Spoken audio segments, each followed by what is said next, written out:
Hello, everyone. It's William here from Allegory Gallery, and I am at Star Cottage Studio. Hopefully, you are all doing well. It's been a packed day here today.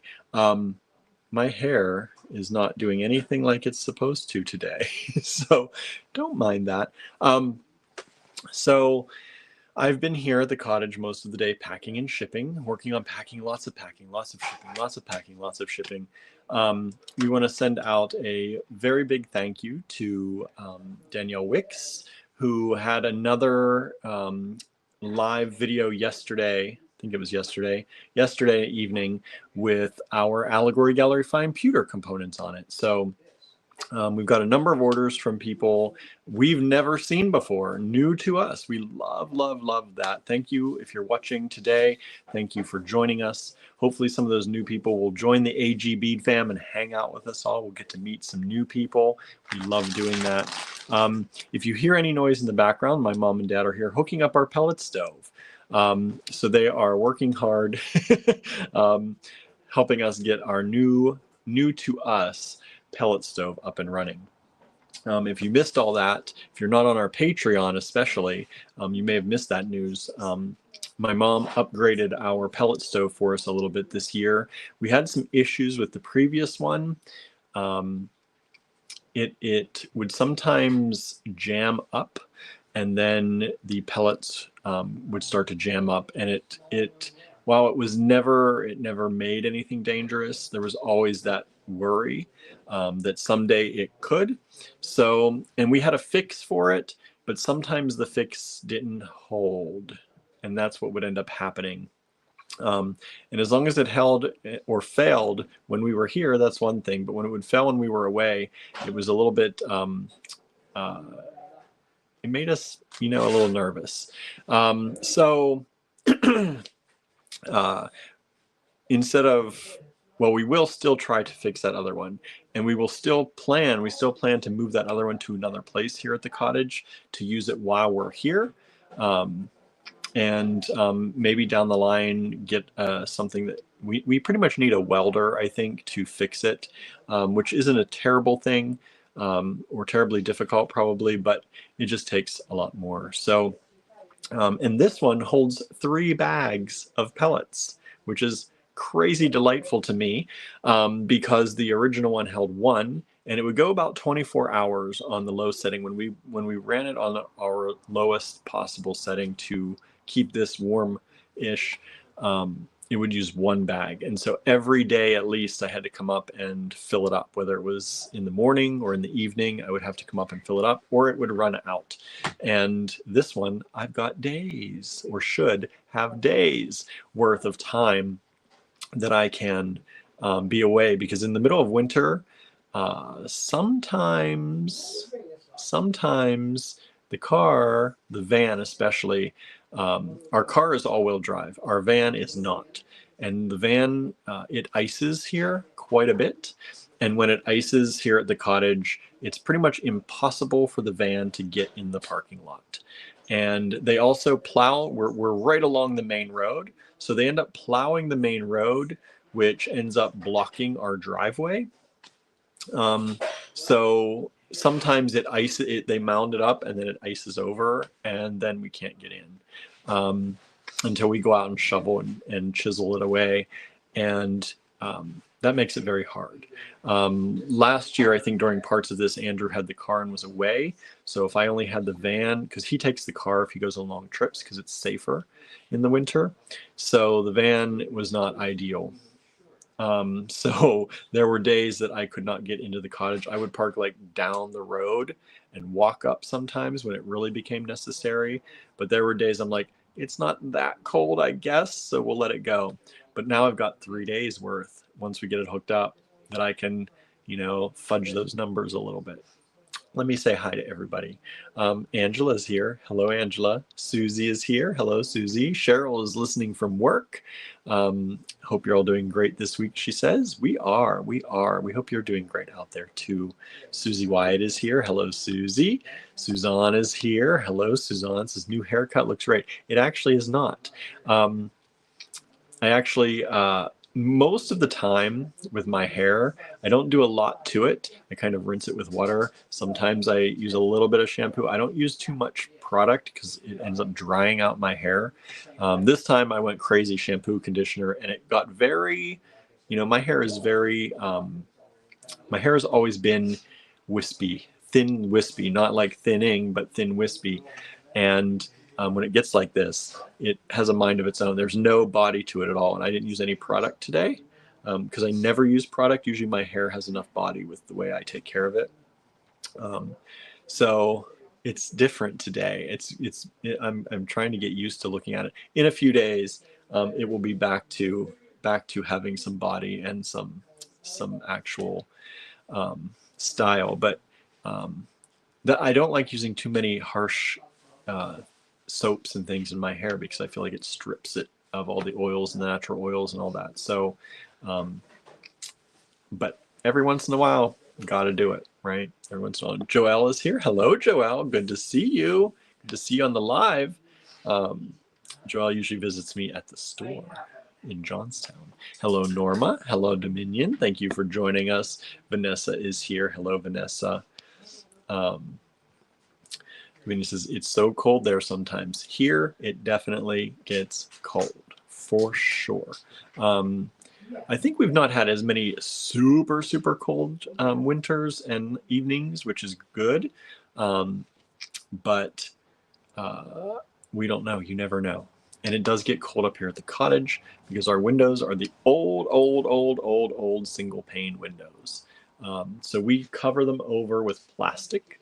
So we've got plastic on all the windows to kind of keep it as warm as possible. That's the old way of doing it, y'all, right? That's what my grandparents always had to do. And sometimes at the garages when we work in them, you have to put plastic up over some of the windows.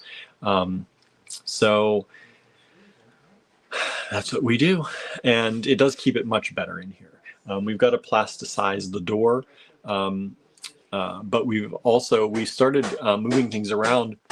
Where we normally store our pellets is not going to be anymore. It's going to be a different place. So we got to figure out where we're going to store the pellets. Right now they're out on the porch, which is a covered porch and it's fine. But can't be there all the time. Hello, Danette. Thank you for joining in. Today for you all, I have some wonderful, wonderful, wonderful gemstones and pearls. Cheryl says, I'll be doing that to our windows this weekend. Still have original windows from the 50s. Yep, that's what this is. At least from then, probably. So we put up plastic over them all. We actually left the plastic up from last year all through the summer, and it really helped keep it cooler too in here.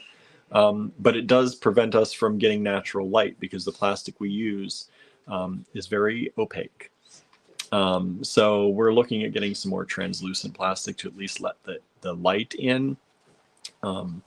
But for now, it is what it is. We actually use some of the old pellet bags to tape up because they're very thick plastic. So they really do help insulate during the winter. So yeah. So tonight I went around the cottage. As you know, Ren was here and Ren did an amazing job of organizing things. So we found some things that forgot about. We found some things that we may have never shown you. And we have some things that I probably have shown before. I don't know how recently. So some of this is kind of a reboot. Some of this is new. And I picked some of my favorites out tonight. My tastes change a lot, and it's probably the same for a lot of you. I'm sure your tastes change pretty often as to what are your favorite stones or what are your favorite cuts, what things are you really into using right now. And I know that certainly does that for me by far. I'm fickle, I guess. But it is really, my tastes change a lot. And so this is a little look at what I'm kind of vibing with right now. There's a lot of earthly colors, like earth-like deep colors in this mix. I've noticed a little bit of sparkly here and there. I picked some pearls and gemstones tonight because I think we have an awesome assortment of vintage freshwater pearls. And if I figure we might hopefully get some new people watching, I don't know. We'll see what happens. Maybe some people from the other lives will tune in. That would be great. But the thing I did notice today is that so we set up our live just the same as we always do. But what did Facebook not do today? They did not put it on our timeline. Facebook always makes an event nowadays. That's what they started doing anyway. And they usually post the event to the timeline automatically. And on mine, it said it posted everything. I'm like, okay, good. I went to look for it later to share it from my personal account, and it wasn't there. So I put it up here earlier today, and it didn't actually post until pretty late here, close to the live. So I apologize if you missed that. I did not realize that Facebook wasn't posting that.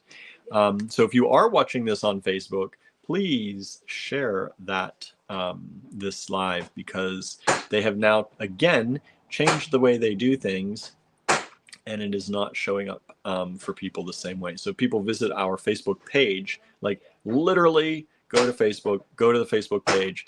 It won't be on the timeline. It is now because I shared it, but it's not going to pop up on the timeline. So we have to go in and manually share it. It's always under the events tab now, but that doesn't do much good if you don't go in every day and look at the events tab. That doesn't make any sense. Which it does make sense, I guess, if you know us and you know that this is how we do things every day. But if you're new to us, like some people may be, it doesn't show it anymore. We'll see if they change that again or not. Hello, Karen. Thank you for joining in. Hope you're doing well. Dominion Movement says Facebook has been reliable for so many years. I'm not there anymore, really, since they got rid of the chronological timeline. They kind of got rid of the chronological timeline. You can still get a chronological timeline. This is what a lot of people don't know. So if you go to Facebook and you go to your little face, usually that's in the app. I don't know if it's the same on the desktop.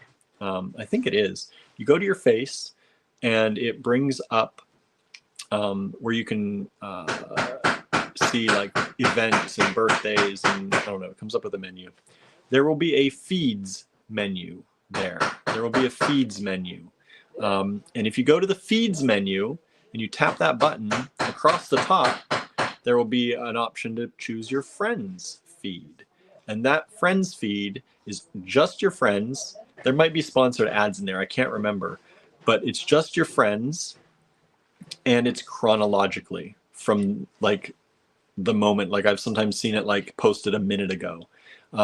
So that is a way on Facebook that you can get a chronological feed. It is not what is first presented to you when you open Facebook. But I've been telling this to people and I've been mentioning it. I've been trying to share posts about it. Of course, Facebook doesn't want us to share that. They want us to see what they want us to see when they want us to see it.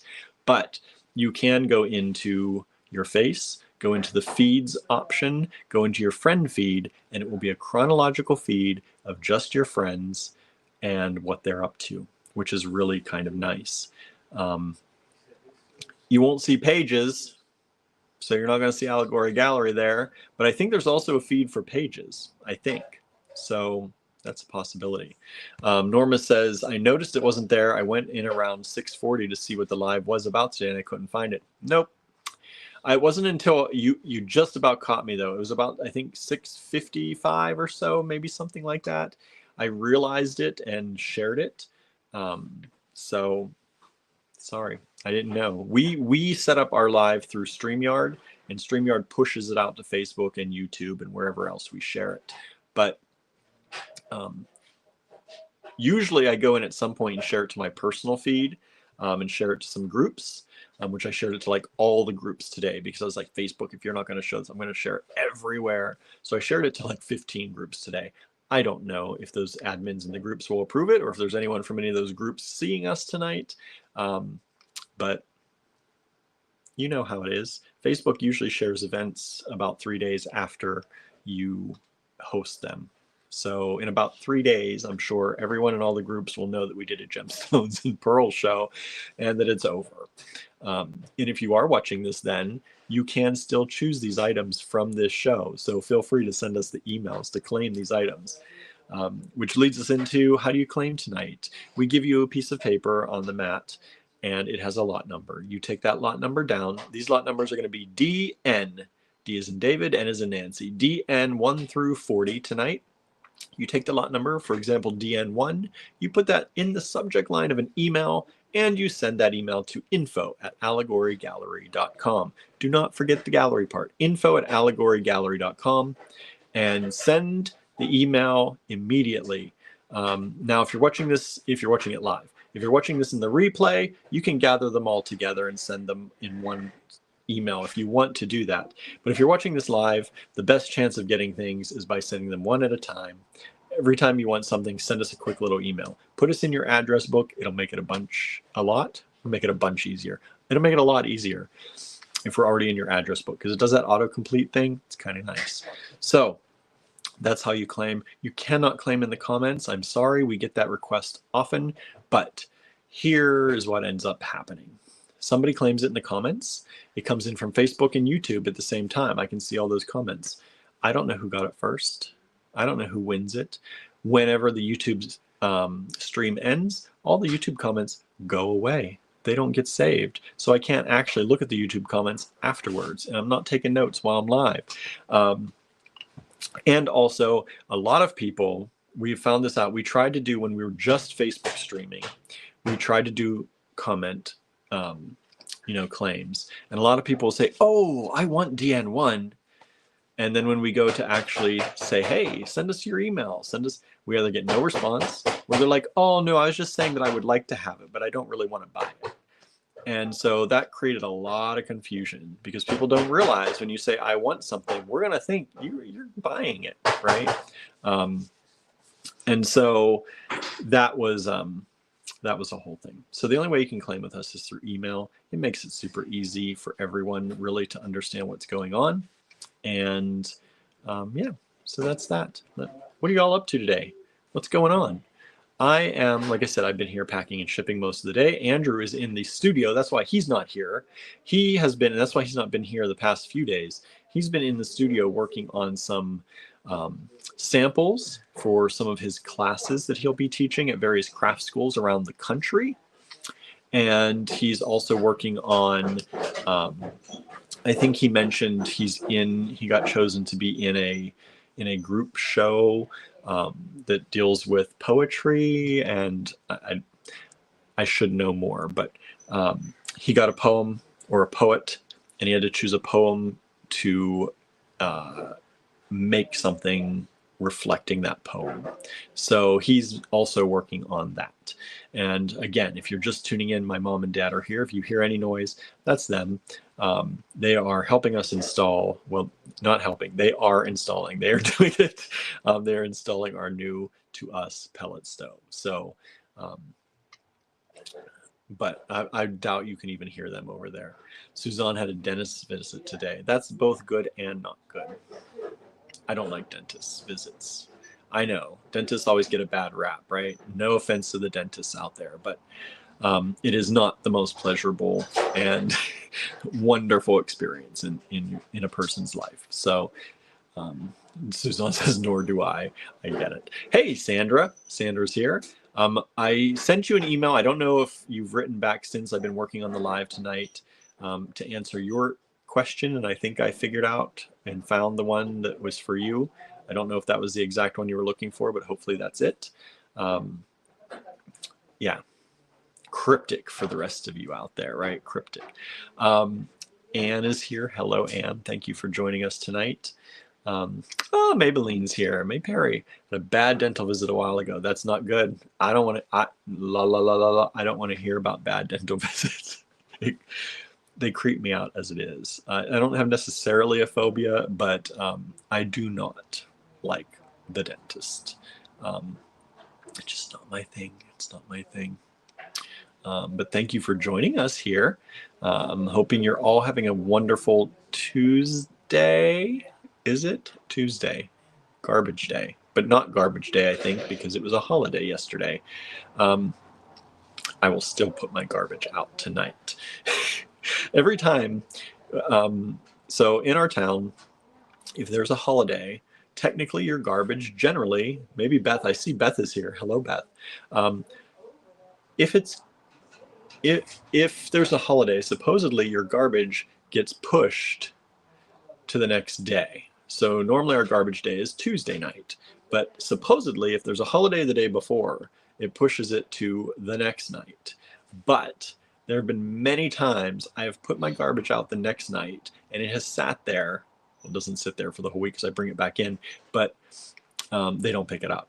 So even when there's a holiday, even when I think it should be the next day, I now just put the garbage out on Tuesday, generally, every Tuesday.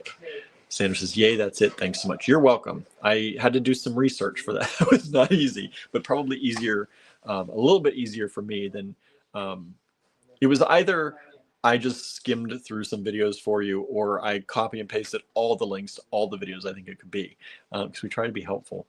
And so it was just easier for me to do the skimming while I was there. Hello, Susan. Thank you for joining us. Susan Surreal is here. Thank you all. May says hello to Susan and the AG Bead fam. Yeah, hello, AG Bead fam. Thank you for joining us. The numbers are starting to go up now. Maybe you're all sharing. Thank you for sharing. Like I said on Facebook, it's no longer putting our events on the timeline. So there's another thing. I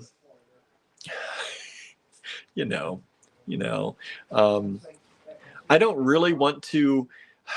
We could send these notices out to our email list before the shows start and what the shows are going to be about. But I really don't think everyone wants a daily email from us about what our live video is going to be. I think that would be overkill, and I think people would miss important announcements from us if we did that. So we'll see. I don't want to do that. But now that I need to know that I have to share things even more already, at least I know now. So sorry if you missed that notice on Facebook. It did not do it the normal way today. It's different now. Trash was moved to Tuesday due to the holiday. I wasn't happy to see them drive around yesterday looking for trash. Didn't pick up today either. I'm doing every Monday now regardless. Exactly. That's what I feel like. Our trash collection comes at about 1 to 3 a.m. is usually when they come to pick up our trash. And because we're still up, like I leave the lights on for the trash people because we set it right by the light post, so that they have light to see, which I don't know if it's actually better for them or not. Maybe they like it in the dark and their eyes are like blinded by the time they come around to us, but I try and make it nice for them. And then whenever I see them pull away, I shut the lights out. So yeah. What else is ever? Suzanne went to the dentist. What's everyone else doing today? I listened to some of my podcasts today and did packing and shipping today. I took about 30 packages, I think, to the post office today, and I've got probably close to half of that more to go tomorrow. I'm trying to work on things. Trying to keep up, trying to catch up, cleaning up some stuff, trying to get us to a baseline. But it's hard. It's just me. And Andrew has been way too busy lately with his things to help me out too much. So I am working. Anne says, I did not scroll today. That's awesome. How do you feel, Anne? If you're wondering what we're talking about, I sent out an email on Sunday and I shared one of my newest favorite podcast / YouTube episodes from Ali Abdal, where he had a host had a guest TJ Power on, and TJ Power is a neuroscientist who talks about dopamine and how scrolling mindlessly through our feeds totally depletes and puts us in like dopamine like starvation, and that's how and why a lot of people are suffering from ADHD like symptoms.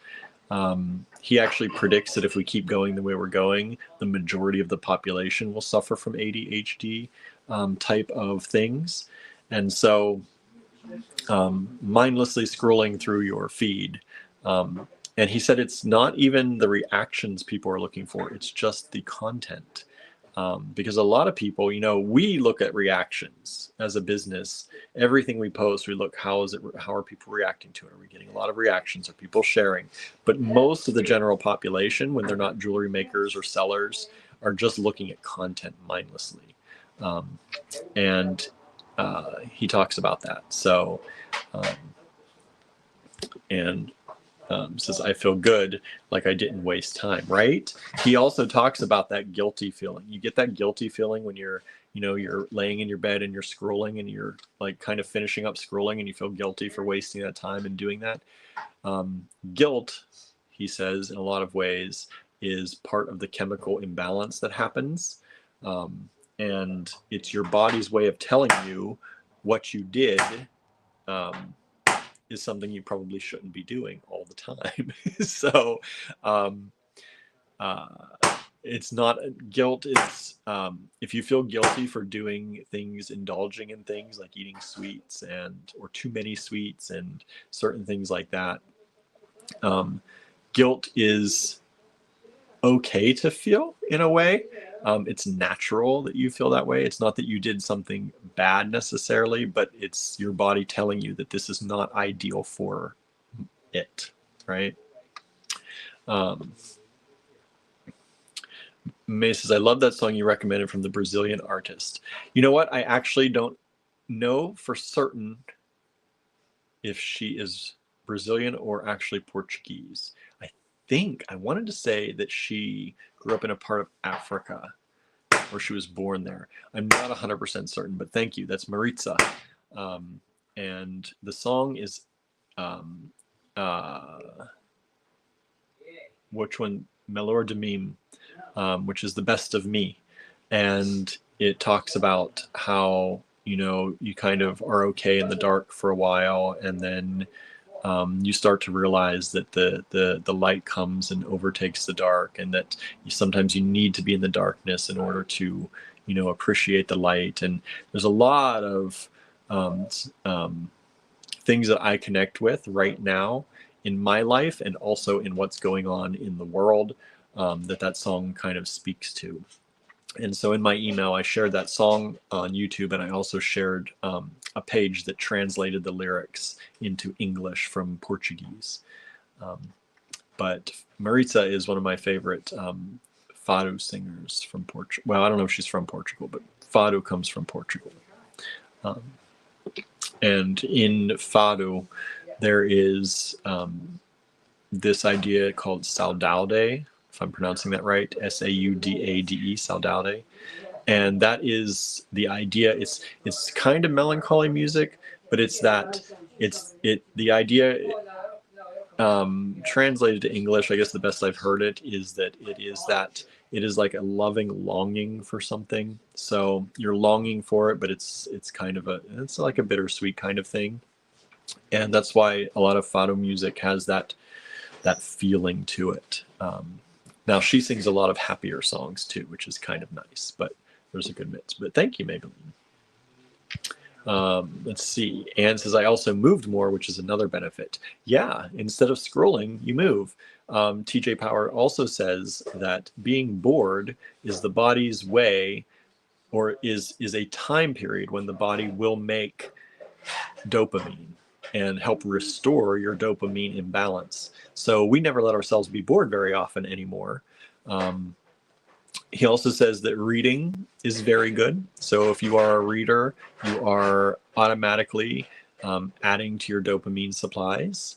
If you watch long form content, so he's not anti, TV. He's anti-social media for a lot of things, but he is not anti-TV because he would rather people watch long-form content on TV than scroll in your feed. If you were doing both, you were depleting your dopamine. But he says it takes about 15 minutes to get into like flow state with something, which is that state where you kind of time can pass and you don't even know and you're really into it. And so when you're watching a TV show, after about 15 minutes, you're starting to really get invested in what's going on in the TV show, and that allows your body to produce more dopamine. But also getting out in nature, dopamine, serotonin, oxytocin, all influenced by being out in nature, and all that helps all of it. So there you go. Let's see. What did I miss? Sandra says, I had table and hutch delivered today. It was my parents. That's awesome. That's good. That's a sweet thing, right? Sandra says, yes, it is. I'm happy to have it. That's awesome. Dennis says, I'll catch the show tomorrow going to watch Dancing with the Stars. That's awesome. That's pretty cool. Dale says, good evening from work. It's going to be a long night. Oh. Well, hopefully we can help you pass the time a little bit. Hopefully you'll be able to watch us and hang out with us a little bit. Maybelline says, I was going to look her up. More info about her, more songs from her. Yeah, she has a lot of good songs. I love a lot of her music. And some of it I translate, some of it I don't. If you speak another language, I was talking to somebody the other day about this. Once you learn another language, it's very difficult to I was talking to musical people. It's very difficult to hear the musicality of a language once you understand the words. So if you don't understand the words in a language, you can hear the intonations, you can hear the cadence, you can hear the musicality of that language. Once you understand it, it's very difficult again to grasp that, because you are hearing the translation, you are hearing what it's saying rather than hearing the musicalness or musicality of the language.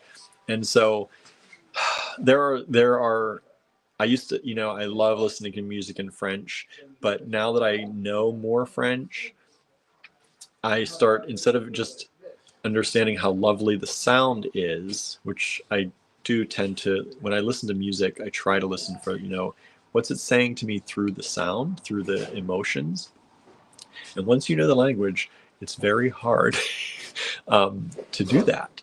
And so I do translate some of the Portuguese, and I do know a lot. I understand a lot of what's saying from knowing French and Spanish. They're very closely related. But I can still kind of zone out and just listen to her singing, because her voice is beautiful and the way she sings is beautiful. But that's why I don't try to translate everything, though, because sometimes I just don't want to. I don't want to, I want to know how it makes me feel more than what it's actually saying sometimes. Maybe, I don't know, maybe that's weird. Maybelline says it's very hopeful, right? Maybelline says, is it okay to scroll through Allegory Gallery's online store? Of course. Why not? Please scroll through. Please look at things. One of these days, I'm going to redo the online store. One of these days. Because I don't like that there's all the products. Not all the products. That's the confusing part. People scroll through our homepage and think that that's all we've got. There's so much more if you dive into the menus and stuff. But I try to keep the main shopping menu up to date with a lot of the things I think are important. So that's really the place to go and dive in. But I want to reduce the homepage to just like about us and what we get up to, and a little blurb about Star Cottage and a little blurb about Allegory Gallery in Johnstown and all that, and kind of reduce it to like more of like a home landing page. And then people can use the shop tab to actually shop. Because I think us putting a lot of stuff on our homepage, one, it's kind of like in your face selling, which we don't normally do. That we don't do that in the store, and it kind of maybe gives the wrong impression online of what we are. But also, it just seems like more and more and more places are not doing that anymore. So you don't sell right away from the homepage, and that used to be a thing, but it's not so much anymore. But I gotta have time to redo that, because that takes some work. Hello, Harry. Thank you for joining us. I got a big package for Harry going out soon. Um, Andrew says, I forgot to drill some much needed holes. Oh, no. um, I don't know what he's talking about, but I can only guess that um, that he did some work that's going to make it difficult to drill holes now. So sorry, Andrew. Suzanne said, I just found out I can claim Italian citizenship. How can I do it? That dual citizenship may come in handy someday. I don't think I have any Italians in my family, though. Not really. Susie says, good news. FEMA booked me into an extended stay hotel starting next week. I'm glad. I wanted to be home, but it's a construction zone and staying here isn't realistic. Oh, that's a shame. I mean, that's good, but that's also a shame because I know you have to put your friend up in kennel or whatever, right? That'll be, unless it's a pet. Hopefully, that'd be even greater, right? If it was a pet hotel, allow you to have pets. What do they call that? Pets allowed. Susan says, I had wondered about the musical aspect of language and losing it when the words are translated. Yes, it happens to me all the time. And I can be in the middle of like, because I really used to like listening to opera a lot. I have not listened to it much lately. But when I was in high school, opera was my main thing. That was my jam, which is so weird to say. I was a weird kid. But, and I love listening to it, and I would translate it. But I didn't know enough of the language that the translation would harm the musicality of it. And now if I listen to certain, even languages I don't know that are Romance languages like Italian, Portuguese, I'll still catch sometimes enough of it that it like jolts me out of just listening to the music. So that is a thing. It definitely is a thing. Suzanne says, my grandparents were born in Italy. So that gives you the right to claim citizenship. It doesn't even have to be parents, just grandparents. I'll have to see what. Well, no, my grandparents were born here. My great grandparents were born in Czechoslovakia, now Slovakia. Wonder if they go back that far. Can I claim Slovakian citizenship? Might be interesting to find out. Oh, it's pet friendly. That's awesome, Susie. That is awesome. Now I can say congratulations because that's my, like, that would be my, like, I'd be like, do I live in a construction zone with my cats? Or, you know, I don't think I could live very long away from our babies. So that's awesome. So, so there you go. Well, my nose is very red.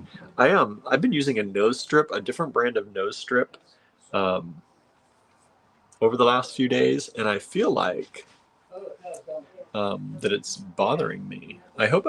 They have silicone in them, and I'm hoping that I'm not becoming allergic to it. Because sometimes I wake up with some really red marks, and I didn't realize how red my nose was today. It looks very red, and it's not like it's super cold or I haven't been sneezing. I haven't been rubbing my nose. Strange. Suzanne says, plus money, not that much money. What, to get your citizenship? Oh, plus money to get it and not that much money. That's good. Maybelline says, will there be a future trip to Czech bead makers? We would love to. We get invited like every year to go to the Czech Republic or Czechia and go to the bead makers. But we do not generally have the means to do that. And if we do, they're already allocated somewhere else. But we would love to. Suzanne says, I need to show I'm independent, sort of. So you wouldn't be relying on government? Is that what it is? Andrew says, we get invited several times a year. Yes, we do. Yes, we do. We get invited several times a year to go to the Czech Republic, and maybe one day, we would love to. We would love to. And when we do, get ready, because it's going to be like well, I was going to say Czechoslovakia. It's going to be like Czech Republic 24/7 on the Allegory Gallery live page. But maybe this coming year, it'll be Italy 24/7 for a little while on the Allegory Gallery live page. Andrew got a scholarship. He's at least, we're working on saving money for him to go. And be able to go to Italy. I'm hoping that we can save enough that I can go with him.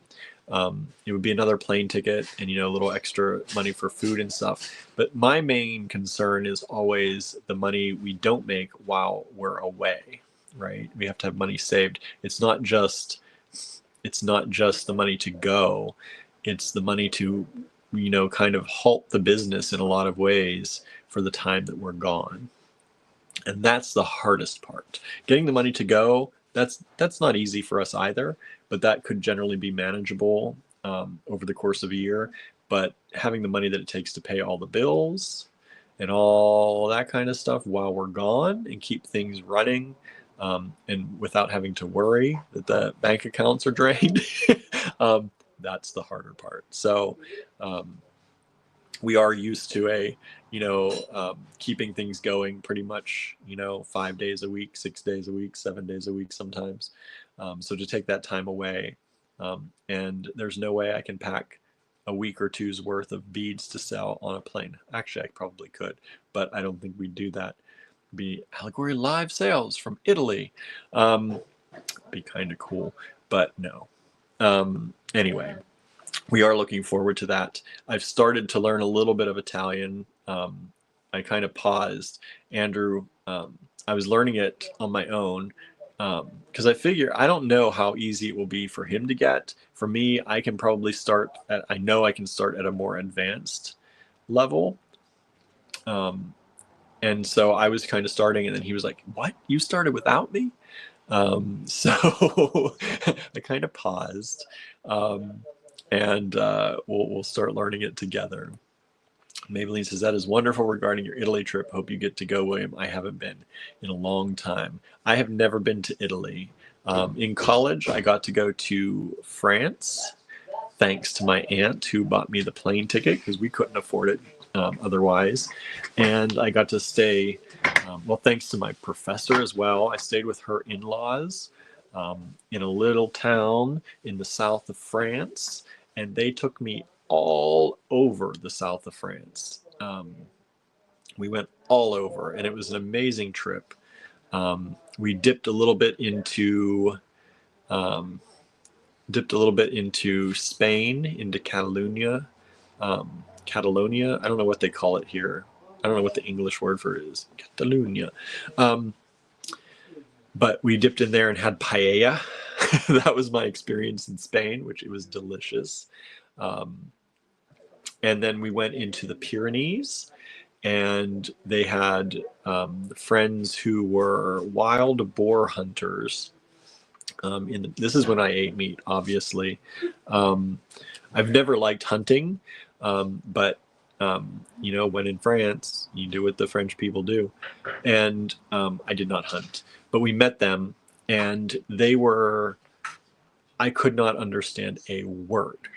By that time, I could understand French pretty well and didn't have a problem with basic communication and conversation. But even the family I stayed with said, don't worry, because we do not understand like 20% or 30% of what they say exactly, because they spoke a very different dialect. That was a very big mix of other languages, and their intonation was very different. But it was really cool. It was great to hang out with them, and they treated me very well. We started off at their house, and I think it was then I had my very first ever escargot. They're like, "Do you like escargot?"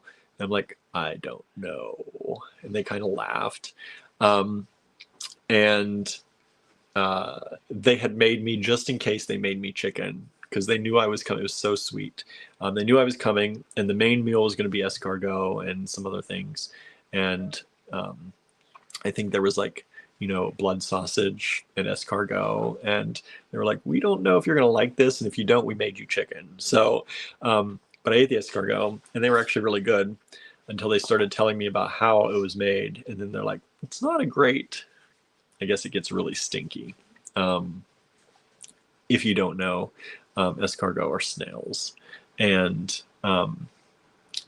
it's now I would not eat it because of the way that it's done. But back then I ate that stuff, and it was good. I have to say it was good. But they treated me just like family. I have to say that everyone in France, for the most part, I did not leave with that idea that the French are rude or mean or hate Americans. Although many of them thought I was British, so maybe that made a difference because I got that question a lot. So I guess my accent, whatever it was, sounded more British to them, British French, French British. But I didn't come across rude people at all, not at all. And I think a lot of that comes down to the fact that generally I tried to speak in French everywhere I went, even if I barely could. With one exception, the information booth at the train station in Paris. I asked if they speak French, and I asked that in English, and they right away came back at me as like, "Don't you speak French?" Which was I don't find that rude because I was being rude in a way, but they were the information booth, so. But I was in their country, so after that, I always spoke at least something in French. But they took me all over the French countryside down south. They took me to the beach. They took me to Carcassonne, the famous walled city. They took me to Bordeaux. No, I went to Bordeaux on my own. They took me to a lot of places down there, and it was really great. We spent a lot of time together. I came back from that really knowing French well and speaking well. And then I lost it all over the years since then. But anyway, so that's me. Andrew says, don't worry about it. I'll learn it on my own. Don't worry about it, William. The guilt trip. No. We'll learn it together. I'll help you through it. We'll get through it. But today, actually, is Andrew and my official anniversary. November 12th. November 12th, 2007 is the day we met. The night we met, the first date we went on. Not the day we met before that kind of, but that's the first day we met in person on a date. And we've been together ever since. So happy anniversary to Andrew. We're spending it working, and as always, I think we're going to have spaghetti for dinner, spaghetti from stopping at the Dollar General along the way. That's our food for tonight. And we'll make that when we get home. But that's what happens, right? After a while. Anne says, happy official anniversary. Thank you. So let's get this party started. Hey, Maria. Maria's here, says happy anniversary. Susie sending hearts. Thank you all so much. Happy anniversary, Andrew and William, says Maybelline. Thank you. Let's get this party started. Not that I wasn't starting it by all that talk, but if you are new to us, you may not know this, but we talk a lot. I do, anyway. And generally at the beginning of our lives, we talk for about an hour or so. It's been about 50 minutes now. And we do that so that we can connect with you. It's very important to us that we not only, keep our business going by selling things. That's a necessity. But it's even more important to us that we create community with you all and that you get to know us. We try to chat with you, see what's going on with you, let you know what's going on in our lives. I'm always fascinated by the behind the scenes lives of entrepreneurs that I watch and small business owners that I watch. So we try and let you in on some of that and what happens in our lives, and we hope you enjoy that. If you do not, then I suggest if you just want to see the stuff we have for sale, because it's always great prices here on the lives. I got some really good prices for y'all today too. If you want to see just that, then you can tune in an hour late or watch the replay. But we love if you watch live and hang out with us, and you'll get to know other people, and just kind of get to know other creative people. We try and call out most of the comments.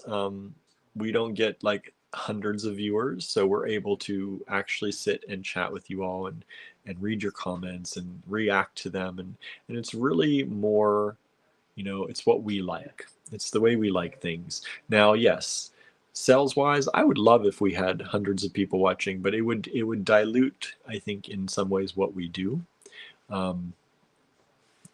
So there's that balance. We're looking for that balance, and probably 50 to 60 people watching, we can still balance. So hit that share button, let people know we exist, invite them to join the AG Bead fam, and hang out.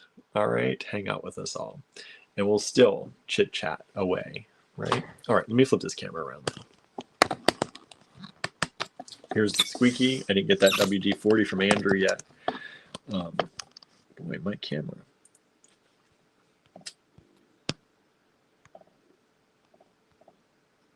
All right.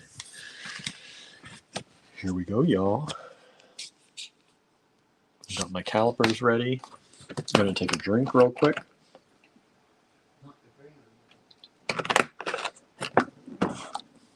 Okay. Let me put up the banner. To purchase from this video, take down the lot number, for example, DN1. Put that in the subject line of an email. Send that email to info@allegorygallery.com. And that's all you got to do. First come, first serve. This is our lot number. This is the price. These were 28. They're now 24 today. There are 2 of them available. That's what all that means. All right. Let's get started. My birthday is in February. Most of you know that. And I am an amethyst baby, right? And so we're going to start the night with some beautiful, beautiful amethyst. Let's go. Beautiful faceted amethyst. These were $28 a strand. I'm bringing them down to $24 for y'all. Trying to give you good prices tonight. These are gorgeous quality stones.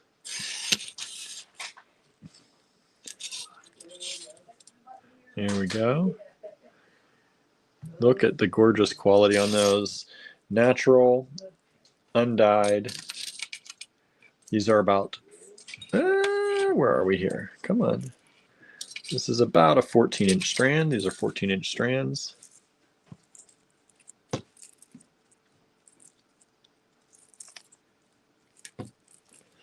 And here's the other one just so you can see. They're beautiful. Now, I can't tell you what's selling tonight. I'm sorry. So usually we call out what's selling, but I don't have my other devices here. One of these days, I'm actually going to remember to bring my other devices, but I didn't. So I'll just show you these, and we'll do it like we did in the olden days where you don't know. But if you like something, send it to us in an email. All right, let me give you the size on these. These are approximately 8 millimeters by 10. 8 by 10. Andrew said he'll pop over every once in a while if we want him to let us know what's selling. I know some of y'all really like to know what's selling. These are about 8 by 10 millimeter faceted amethyst. They were $28. Bring them down to $24 for y'all. Now, like I said, some of these things are things we've shown before. Some are ones we haven't. Some are ones that Ren found while, cleaning up. And so I'm giving you the best prices we possibly can on these. But just so you know, a lot of these I plan on hopefully moving to the online store, because I need to start putting some new blood. Got to get new blood in the online store. So a lot of these I'll probably start moving over there, and they will go up to at least this price that's crossed out on these. At least that price. Sometimes they go up a little higher depending on how much I have to do to get those ready. So it's a lot of, we take videos of most of our stones, or at least I'm starting to take videos of a lot of our stones, and pictures, and get sizes again, and all that good stuff. You know. All right, smoky quartz up next. These are beautiful drops, little nuggety drops of smoky quartz. DN2 was $18. I've got one strand. We're bringing it down to $14 for y'all only. This is a really nice strand. Look at that, natural smoky quartz. Look how beautiful it is. One strand available, 16-inch strand. And let me just grab one of these nuggets to show you. It's about 12, close to 12.5 by 10.5 millimeters. One little luscious, juicy strand available. Don't eat the beads, even if you want to. DN2.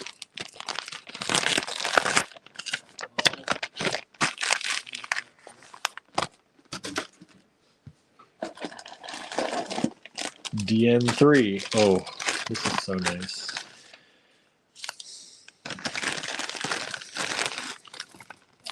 Okay. Alrighty.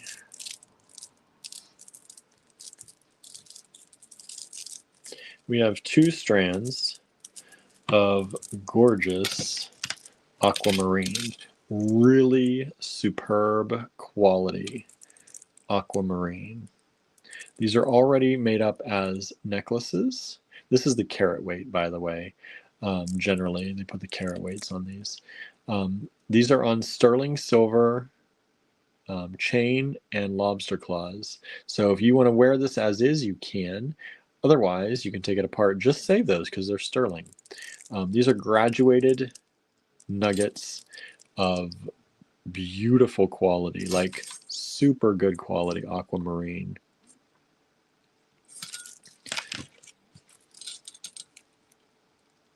And these ones are a little bit different in that these ones were a little bit more rounded. These are a little bit more kind of geometric. If you want one or the other, you can request it. Otherwise, we'll pick for you if you want. But look at how beautiful and how colorful. Non-dyed. These are natural stones. This has a little bit of the moss, like a little bit of moss aqua there, tending toward moss aqua anyway. This one is solidly just one beautiful light blue color of aquamarine. This one's a little bit more varied. You can have your pick if you'd like any of these. They're only $75 now, down from $122. Went from $122. I'm dropping that price real low for you. $75 per strand, 2 strands available. And yeah, this is the carat weight. This one is 244 carats. This one is 250 carats, I believe. So they're pretty close. All right, already made into a necklace. Dominion Movement says that's so tempting. It's already done. Yes, and that price reduction. These are not. This is such good quality. This price is for our live AG Bead Fam viewers. This is not the website price. The website price is that. That's where we start. Maybe even higher at this point. So there you go. 122 down to $75. Stunningly good quality. Okay, DN3 goes away. That's a good price. You're not going to see aquamarine like that generally at that price. Where am I on? 3, 4. Where's 4? Where are you, 4? Oh, this is another one that's a stupidly good price. Because I love this strand and it hurt me a little bit to put this price on it, but if it makes it go to a good home, $48 originally. This is blue and green kyanite drops. So you can see the blue in there and you can see the green in there. in the kyanite. It's mostly, it's like a tealy green is what it ends up being. And it is stunning. Like, this is well worth $48. It probably should be higher than that. I don't see quality kyanite like this very often anymore. It's usually very green or very blue. Andrew said, that's a nice strand. Yes, it is. And this is a strand I thought I was going to keep. That's why it hurts me to put it down to 38 right now, but giving you $10 off that price, if anybody wants it, I'm told we're saving for Italy, so I have to put my favorites up for grabs here. These are graduated. The smallest one on here, up here, or the shortest I should say, is about 12.5 by about, let's see, what is that, 8.5. And then the longest one down here is 30 by 5.5. But like, usually when you see kyanite, it's generally either this very deep, where's one here? This color, this deep blue, or it's very green. There are none on here that are generally all that. They are like a teal color, and this is natural. This is beautiful. DN4, $38. One strand available. This is the last strand we have. I think we might have had another one before this. Unless Andrew, he may have packed it away. But this is one of those strands I was going to keep. But we'll see if it can find a good home tonight, and it helps us, work our way to Italy. I'll give it up.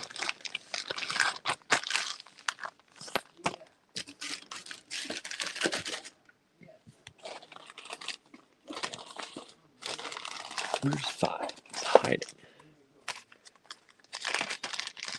All right, DN5. These are a dyed chalcedony, and they're so pretty.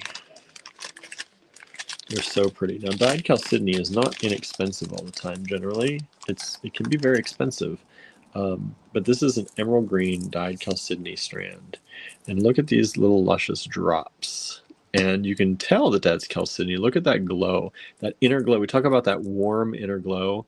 Chalcedony has that warm inner glow if it's a good piece of chalcedony. So you can see how those kind of light up from within when the light hits them, and they kind of have that warm glow to them. That's a trademark kind of a chalcedony stone. And it's one of the ways you can tell if a stone is chalcedony. Like, a lot of times quartz, it'll glow the same way through, more transparency. But this, you can see that glow kind of light up. And these are beautiful. This is about a 7-inch strand. I guess I could, yeah, this is a 7-inch strand. $18 only. Hey, Nancy, says late checking in for a few. Thanks for checking in with us. DN5, one of these available. These are faceted drops of dyed chalcedony, and these drops are always hard to get a read on for size. They're about 10.5 by 7. 10.5 by 7. Only $18. Venus love the rounded gemstones with slight faceting to them. Good, good. We have some more dyed chalcedony. This time in these smooth drops, and you can see how I told you they glow kind of the same way, right? They have that same kind of glow to them. And these drops are smooth, not faceted, and they're about 10 millimeters by 8 millimeters. And these are both strands. There are 2 strands available. They're tied together. I just didn't pull them apart. These are 7-inch strands as well, and we're doing those at $18 each. So whether you like the faceted kind of really the briolettes, or you like these drops, they're just so beautiful. Dominion says, so pretty, right? Nancy says, green. I know. You know I like green. I did pick a good bit of green. And then I had to put some of it back because I'm like, this is like the green show today. And I didn't want it to be the green show only, so I did put some green stuff back. There's still, I think, a good bit of green. Hopefully I didn't put too much in the green. DN7. These went from $12, doing them at $8 for you all. There are 4 of these available. This is a really dang good price because these are small pearls. Vintage freshwater pearls. As Andrew always says, I do these too cheap because little pearls don't mean little price tags generally.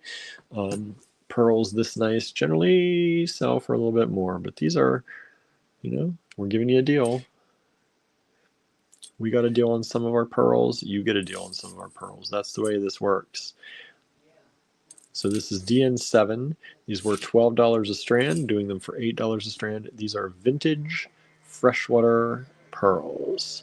And you can see the nacre on them is really good. You're seeing I'm at least seeing some rainbows. I don't know if you all are. Hopefully you are seeing some of those rainbows in there. I'm not making it up. And these strands, are you hearing all the machining Andrew's doing over there? These are 16-inch strands, vintage freshwater pearls.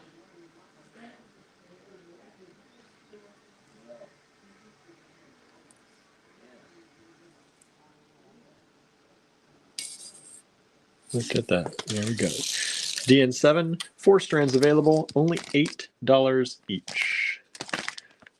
Really good price. I can't go lower than that because those are actually should be higher to begin with, to be honest.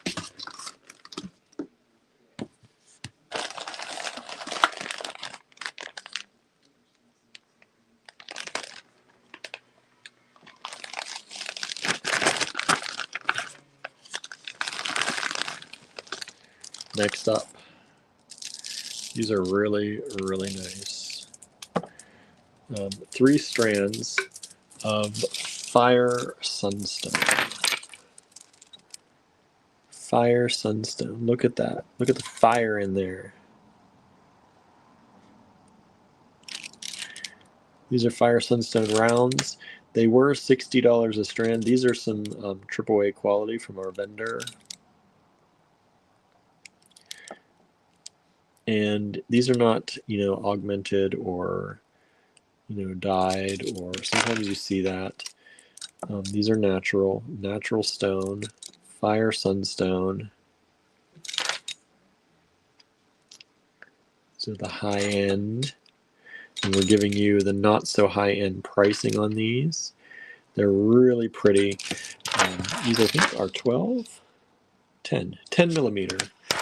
10 millimeter. And the strand lengths on these are about 15-inch strands. 15-inch strands here.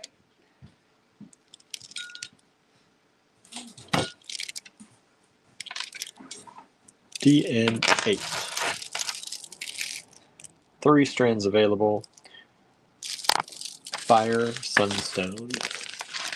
Original $60, $48 for y'all. 3 of them available at that price. We used to have smaller ones in the online store. I don't know if we still do. And I think the smaller ones were around that price. And we nearly sold out of those if we haven't already.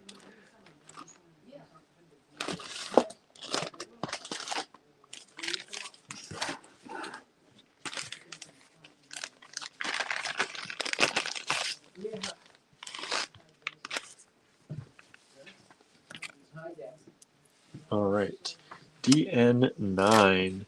This is some dyed quartz, but they're super nice. We always say there's nothing wrong with dyed as long as you know it's dyed. And these are dyed quartz, and they are adorable. And they are green.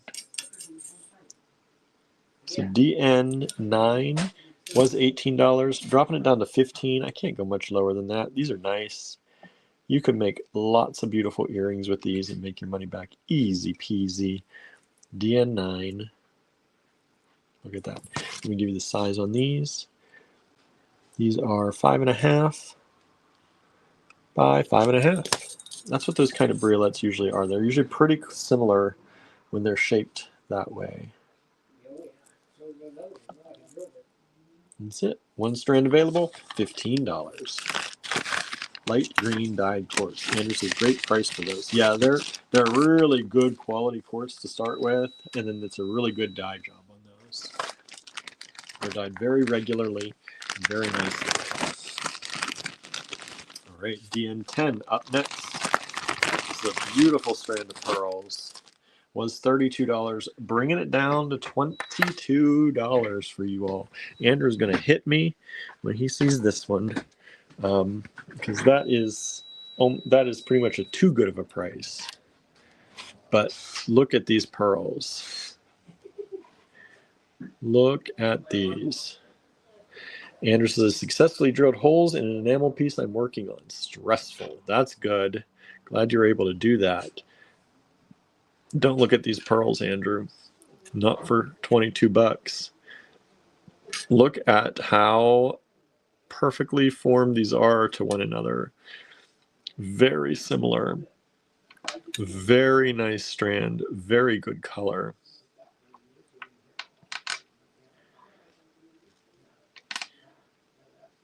I mean, one after another looks like it looks like I'm doing the same thing. But look how beautiful those are. Look at the gleam and shine and color on the nacre. 16-inch vintage freshwater pearl. These are vintage. Stunning quality. Like, they are so good in quality. Like, you were seeing the reflection. Like, look at that. You see the reflection of the top. It makes it look like they have a band around of color, but they don't. You're actually seeing the reflection of the bottom in each of the tops. Because you can see when you turn it, you can see all that color all the way up. It's so pretty. They're like little mirrors on themselves. DN10, $22 for that strand. Suzanne's back from dinner, had pasta in butternut sauce. Ooh. That sounds better than we're going to have our pasta in regular spaghetti sauce. Although it is a basil spaghetti sauce. I love basil sauce. Next up, DN11. DN11, another strand of beautiful pearls. Only one of them left. Doing a half price. And this is, they look like button pearls on my screen. They are little button pearls. Those were button pearls. Look at the, oh, I didn't give you the size of those pearls, did I? I don't know if they sold. Hold on. I forgot to give you the size. Let me do that first. So these are about 7.5 millimeter. It goes 7.6 to 7.7 all the way up the strand. Look at that. Oh, there's a 7.8 somewhere in there. 7.5. But mainly 7.6, 7.7. You know how perfect those are for a natural thing like that. And then they've got their flat bottoms. Little button pearl. But the flat bottom is a little bit lighter. And that reflection of the light is shining so well. Like, they're like little mirrors. It looks like the tops are banded in a lighter color, but they're not. It's just from the bottom of the previous one or the next one. So beautiful.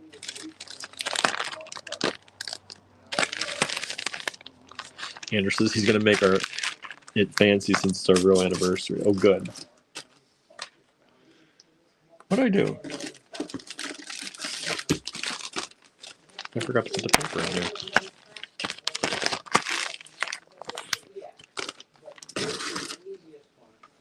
Okay, back to DN11.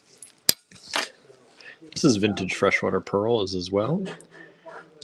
These little egg-like looking pearls. They look like little eggs. They'd be so cute for a little Easter something.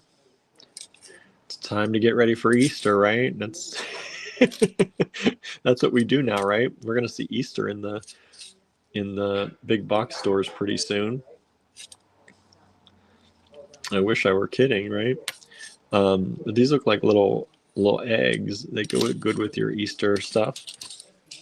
These are about 5.5 millimeters by about 6.5. Suzanne says, no, not Easter already, right? Well, Thanksgiving's already gone, right? And Christmas is tomorrow. So just, Valentine's Day and Easter are coming up about 3 days from now. Andrew says, I'm already sourcing stuff for spring, right? That's what we got to do. It's crazy. This is a 16-inch strand as well. One of them available, only $6, half price on those. Vanessa says, I'm not even ready for Thanksgiving or Christmas. I know, right?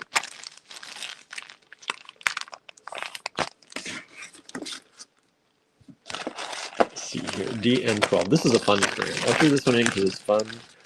It's really cool. I'm not even sure what exactly. It's a red agate. I don't know what the white is on there, whether it's, I don't think it's etched. I think that's natural. I think that's just part of it. But these are just fun. I think it's a type of agate, just a red agate. That's what carnelian is too, by the way, for the most part. So call it carnelian, call it red agate. DN12. These are fun. I like this strand a lot. There's only one of these left. This is another one I was thinking about keeping because I think it could be cool for bracelet making. 16-inch strand, vintage strand. Only $14. Bring it down from $18. There you go. One strand available. Oh, let me give you a size. I keep forgetting to do size. I haven't been doing sizes lately as much because we did the Laura Lunsford stuff and I didn't give you sizes and everything because we don't do that. So this is about 8.5 to 9 millimeter nuggets by, let's grab one here, by about 8, somewhere in there. Around 8 millimeter. DN12, $14, one strand available.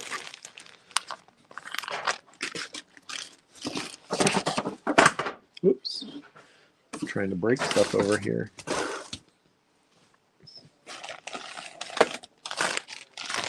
DN13. We got a number of strands of these, and we are down to one. We are down to one, so I dropped the price, $16. That is demortarite. Demortarite. Nice light denim kind of color demortarite.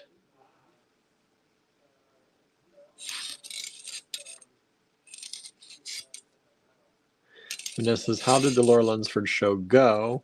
We'll be posting the rest of the items. I cannot wait to get mine. Yes, I will be posting the rest of the items. A few people tried claiming some things today. So I wanted to give people one day before I posted everything up because it gets messy if I've already posted them and then I have to go through emails. So usually by 2 days later, most people are done claiming. It went okay. I do wish we would have sold more, so that's why I'm going to try and get those up in a hurry tomorrow to have more people have eyes on them. It didn't go as well as I had hoped or as some others have gone, but that's also kind of the theme of things right now.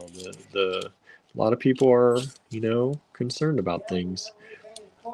It's a 16-inch strand of demortarite. About 7.5 millimeter. Well, 7.5 to 8 millimeter. Take it out the same day and get it ready to be delivered. It's DN13, $16 only.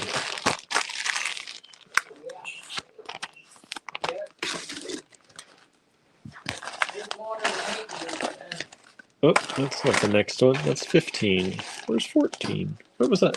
Yeah. Here's 14. 14's hiding from me. Yeah, it's ready. DN14. This is some more of that beautiful dyed green chalcedony. It's got tassels, so you know it's nice. That's an inside joke if you're AG bead fam, right? These are 8-inch strands of beautiful green dyed chalcedony briolets. These ones are wider than the other ones we had before and a little bit shorter. This is about 8.5 millimeters by about 8.5 millimeters. 2 strands available. They were $32. These are more expensive strands. And, you know, they're a super good quality. Green dyed chalcedony. It's an emerald green. It was the color. And these are $26 now only for you all. If you don't know, if you're just joining us tonight, the AG Bead fam who watches these lives always gets the best deals on the lives of new drops. And if they go to the website, generally they go back up to the retail price or sometimes even a little bit more. So you're always going to get the best prices on new things that we drop before they go to the retail website. Andrew, has anyone heard from Marianne lately? I thought she popped in the other day, but she didn't stay long, I think. 2 strands available, $26. But we haven't seen Marianne tune into the lives as much lately. She must be busy.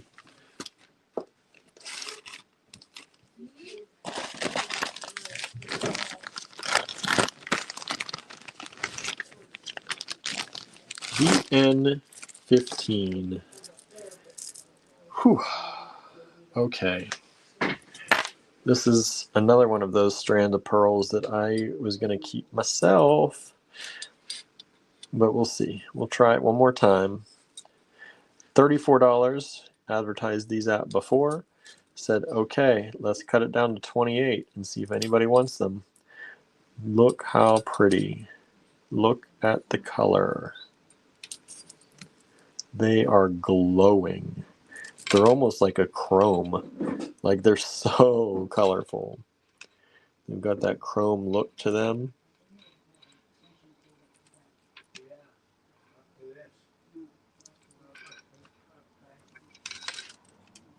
DN15.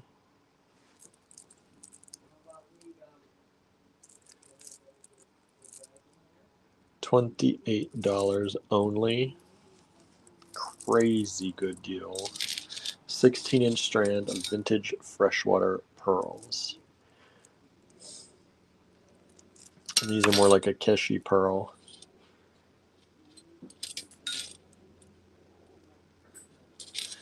But stunningly beautiful. 1 strand available, $28. Just one left. At one time we had 2 of them. Now we've got the one, so dropping the price for y'all. That's what we do sometimes too, right? What number was that? 15. 16. Okay, so DN16 coming up. Now this is some really, really excellent quality and very pretty blue chalcedony. Look at this. Faceted. A lot of times we see blue chalcedony. It's not as vibrant and it's not all that faceted usually. A lot of times we get it in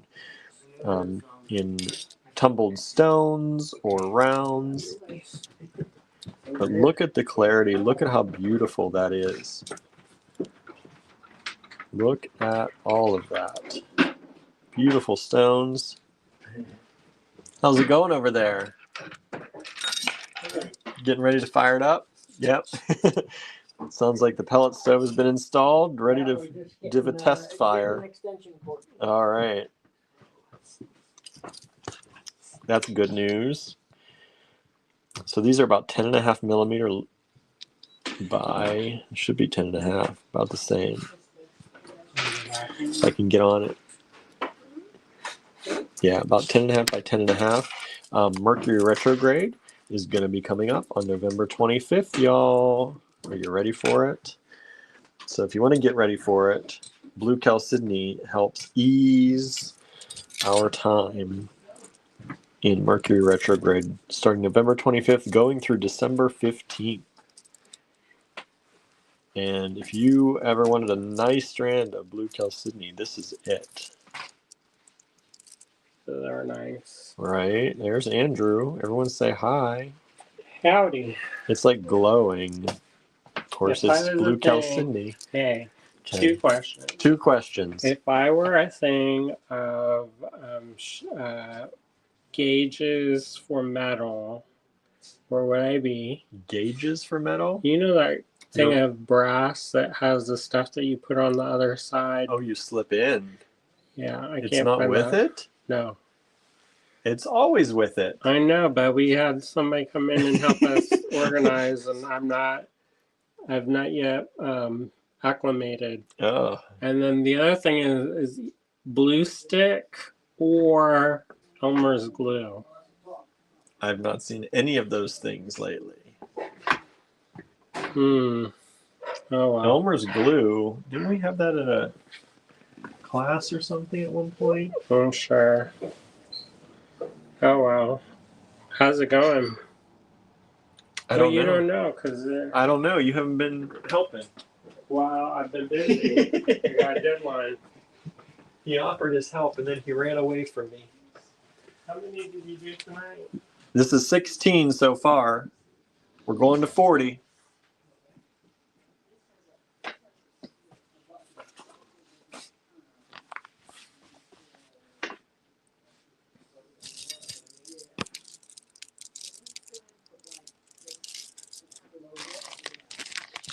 Anna says, I tuned in late last night right at the end, so I had to rewatch. Oh, good. Thank you for doing that.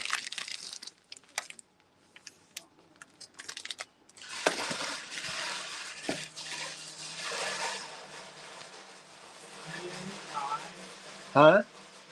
5? So let me see what we had in 5. 5 was it was the green chalcedony, so that's sold out. DN11. 11 was the $6 strand of pearls, that's sold out. That's sold twice if we have it. We do not. DN10. 10, that's the big strand of pearls for 22, that is now sold out.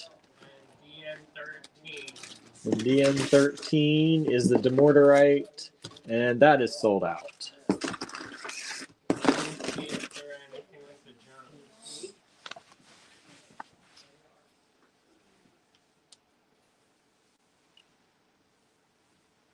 He's checking junk. I don't see anything. Okay, so that's what's sold out,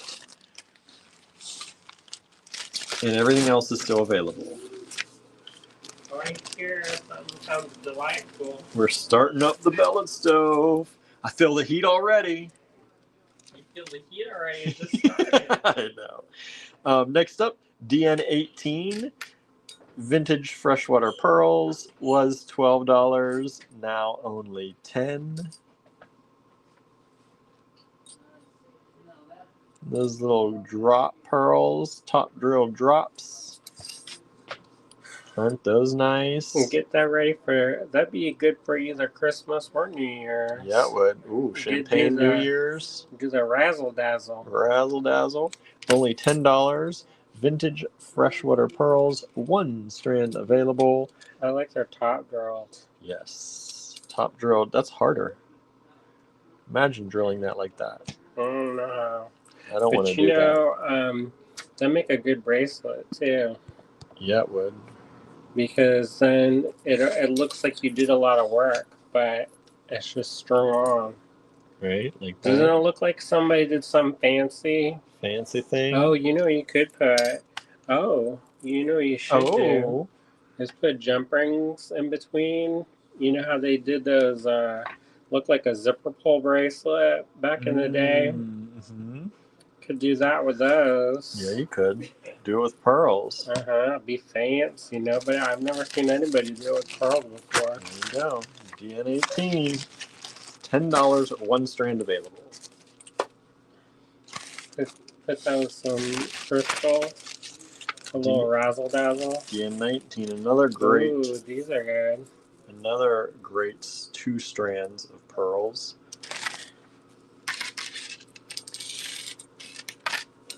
Look at those little beauties. That's a good color right there. Those are even longer. They are longer. They're top girl, but they're not as rounded. These are about 5.2, 5.3 millimeters by 4.2 or 3. Those are pretty. Those are even more zippery. Right?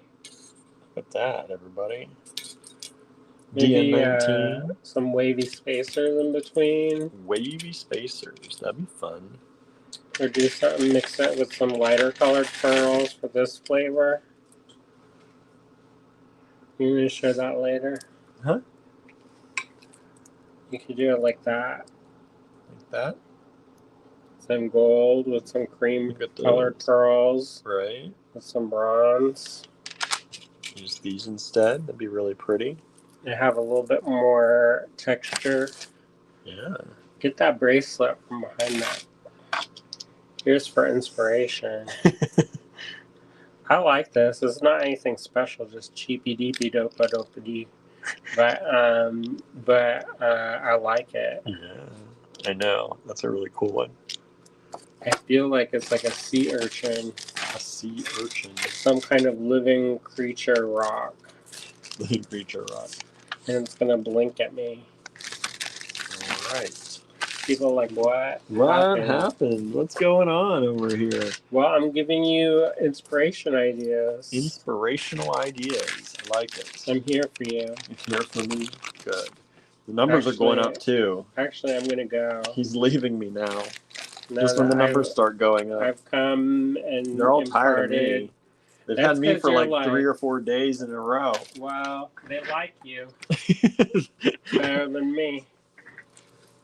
All right, everybody. This is... He put tassels on there just for you. I know. Black chalcedony.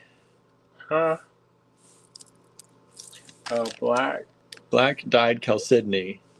So, I don't know if it's dyed, actually. So usually that's black agate, they call it, but it's the same thing. See how it's got that band in? Look at it. You got that light one. One light one on there. So you know it must be good because there's tassels. Those tassels do look a little chewed up, so... Gotta brush them out, steam them. Steam them a little bit. Look like it's been seen better days. You know, when we buy stuff at shows, I don't really care about tassels, but I was at this one show, and this woman, she's like, I only buy strands with tassels on it. And the vendor was like, I can put a tassel on anything. It's like, I'll do it for you. And these are 7-inch strands, and they tell me they're 12 to 15 millimeters. 11. And it has the tassels, the Pellegrino of water. 7. Right, there you go. It's just water that has fizzy in it. Well, that's not true. I made one of our customers. They bought this really expensive strand of this really cool AB plated, AB coated rose quartz, and that doesn't sound really fancy, but it was an onion cut, and it was really cool. I apparently skipped this one, y'all. DN17. You got distracted by me. I did. And then the tassels were amazing. So we cut the tassels off and we made earrings out of them. Yeah, sometimes you can use those tassels. Those black tassels probably maybe for Halloween. You gotta steam them a little bit, but they'd be good. Look like spiders. Ooh, that'd be cool. This creepy crawler. This is beautiful carnelian. It's a good thing y'all are buying the beads, not the tassel. Here, did you see the tassel on this one? It's invisible. It's invisible. Here it is, right there. This is a 16-inch strand. Somebody knotted those. I know. These are nice. I mean, that's a lot of work for carnelian. Mm-hmm. I mean, they are pretty juicy. They are very juicy. Like a Starburst. That's so you know they're not the Starburst. dyed stuff, right? They put the extra work in there. They're like, these are good. And I love getting tassels. LOL. LOL. You forgot the LOL. LOL. That's the most important part, William, These were because 22, now 18. it can change everything. Did it change everything? Correct, because one, it could be like somebody serious, and then somebody Maybe else. she does like it. Well, she LOL'd it, so LOL'd it means laugh out loud. I know. Maybe she's worried people will judge her for her tassels. Why? You can like whatever you like. It's true. But you know, I do think that it's one of those things. It's like sometimes when people grade stones, you know that's made up, right? So it depends on the vendor. If you trust your vendor, I really do like the tassels. Oh, then what's that LOL about? That's the. It's like the special. Makes it special. But these are nice. You know what these remind me of? Those mid-century modern tumblers that we used to have in the shop. They're this like smoky gray glass, but this is a quartz. The champagne flutes we still have in the shop.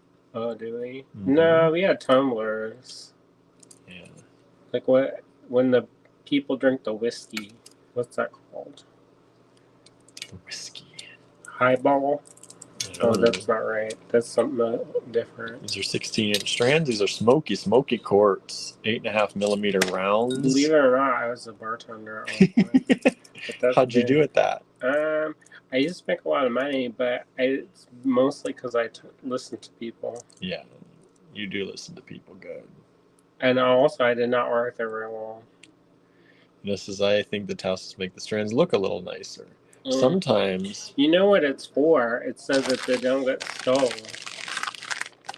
It's because it's easy to slip something in your little pocket, but it's harder when you have this bright pink tassel sticking out. Mm-hmm. Yeah, they don't quite fit in the pocket the same way. Shot glasses. It's not a shot glass, but I think it's like a... Might be the low ball you're talking about. Yeah. I don't remember. That stuff been raptured from my brain. Raptured. Correct. I have to find that glue stick. Look at these. Look how pretty. I'm sure if I look around, we could probably find one around here. In those glasses. What are the glasses? Look at that. I love these. They're kind of like they're like a chromy green, light green. And they've got so many beautiful colors. Beautiful vintage freshwater pearl strand. Only $14. And all those little strands sticking out would give it away. You know what? I was at a show once, and there was this lady who came around, and she had like an oxygen tank, and so she's kind of like meandering around. And she was a little bit, she wasn't friendly, but she wasn't very nice either. Kind of mean a little bit. But anyway, so most people just kind of let her alone. And so what she had rigged up a vacuum in her sleeve, and it got sucked up and would go into her oxygen tank. And there's another lady at the show. She had a denim jean jacket on. I remember this. It was in Tucson.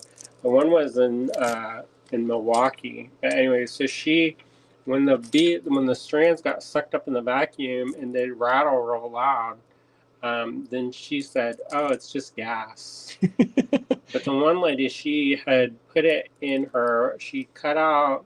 She put like these industrial strength rubber bands around her ankles on her sweatpants, and she cut the hole in the pocket. And so she had loaded down so hard in her thing, and because it would like fall to her leg, and it would kind of like it was like her, I don't know.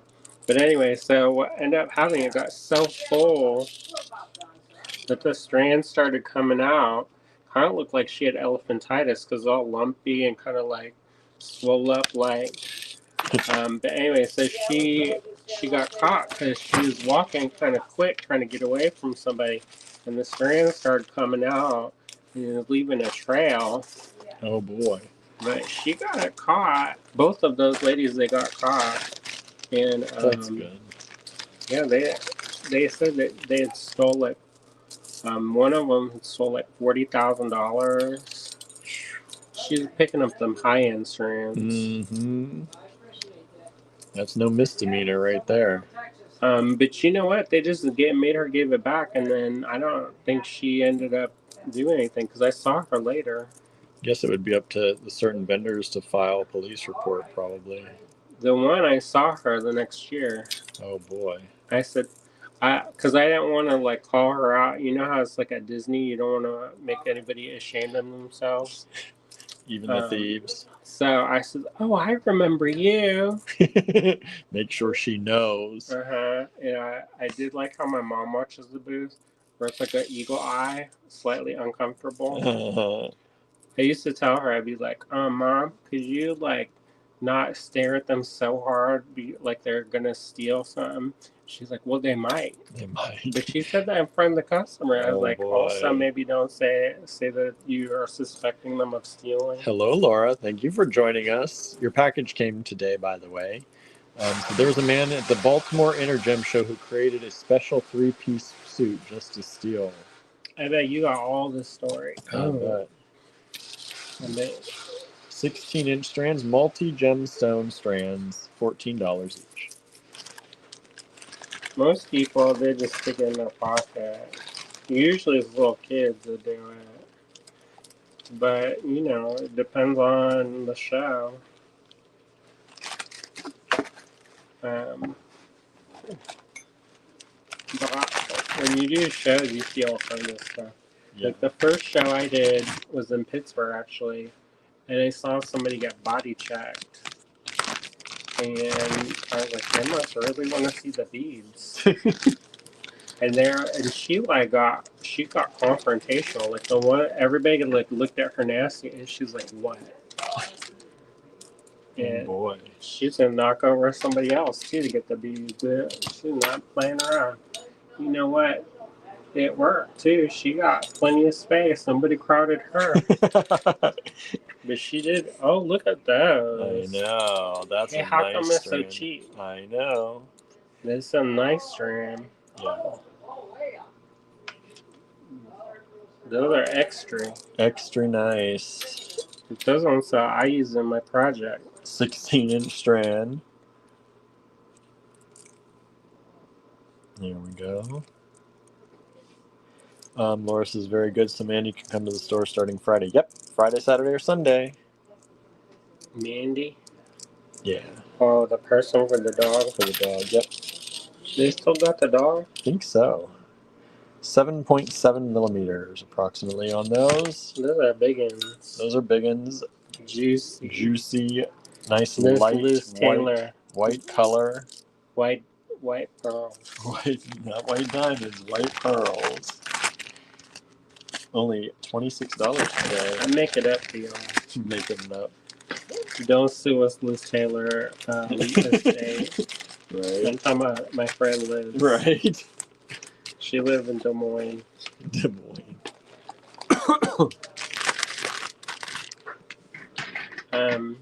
Stretch a little bit. DN26. I got worried that was me. Squeaking? No, making the smoke. Oh. Because I have the tone going. Oh. I would show y'all, but I'm gonna reserve it for the Patreon. Patreon. Look Ooh, at those these. are nice. Yeah, I priced these too good, Yeah, you did. And they thick, so they're not gonna chip. right? Sometimes when you get that shape, it's what you call fragile. You remember Christmas Story, fragile? Fragile. Yeah, I say that every time I see the word fragile. I know, me too. Fragile. Fragile. Fragile. Anna says, great color. That's a pretty safe green. What green are you talking about? Where are you at, Anna? Are you behind a I'm little talking about bit? this. There's a little bit glowing green. Is this? She started This saying that, I is- think, before I showed these. You know what's coming up? Know the future? Can see the future. Look at these. I priced these way too good. I didn't look at them under the light before. Yeah, because it's all the flash. I know. I was like, bro, what you doing? I know. We just cut two off. Cut two and off then, and make a pair of earrings. Nah, if this don't sell, I'm going to keep. It's But about I know. 13-inch If it strand. don't sell, Andrew gonna keep. There it goes. $28. Look at that. I'm just taking Welcome that to away. the discount. I usually want everything to sell, but that can just stay with I us. know what you doing. I don't know. I You shouldn't don't even look show it. in the dark. I did. See, I look how did your look in the Morlock dark. ways do not serve you. I know. You like to be the creature of the night. Now, these are individuals. Let's just not talk about it anymore. These are old. These are old, ancient carnelian. Supposedly, these are dug up outside Timbuktu. And the ancient. I don't know if I believe it. Maybe ancient style. I was like, how many, like, what they do? Did they just, like, have a factory that got buried? But they are supposedly, they call these Neolithic beads, and these are old African. Old African, $20 each. We had some turquoise like this, and they, I think, all sold out. They were $20 each as well. They just sold out, a few weeks ago. We showed them. So this is over, it's near Timbuktu. I'm not just making this up. This one's actually a real story. It's near a place called Dijin in modern day Mali. So this is the time of the genie and stuff. Oh. No, I made that part up. The time of the genie. DN27, $20 each. Like I said, we had if you bought the turquoise that we had like this. If this don't sell, I keep this one. This collector item. Yeah, these are collectors. That's not for everybody. That's why they're $20 each. It should be like $40 each, but whatever. Can't do a price reduction on those. Those are already reduced. Yeah, by half. Reduced to If sell. you buy a strand, I showed you the strand up there. Go ahead and show it. It's Where? like $1,200. No. This one? That one? I don't see it. No, you don't have to show my stuff. Don't show my stuff. He said, show it. And he said, no, don't. Then I thought better of it. All right. Ooh, mommy, daddy, baby.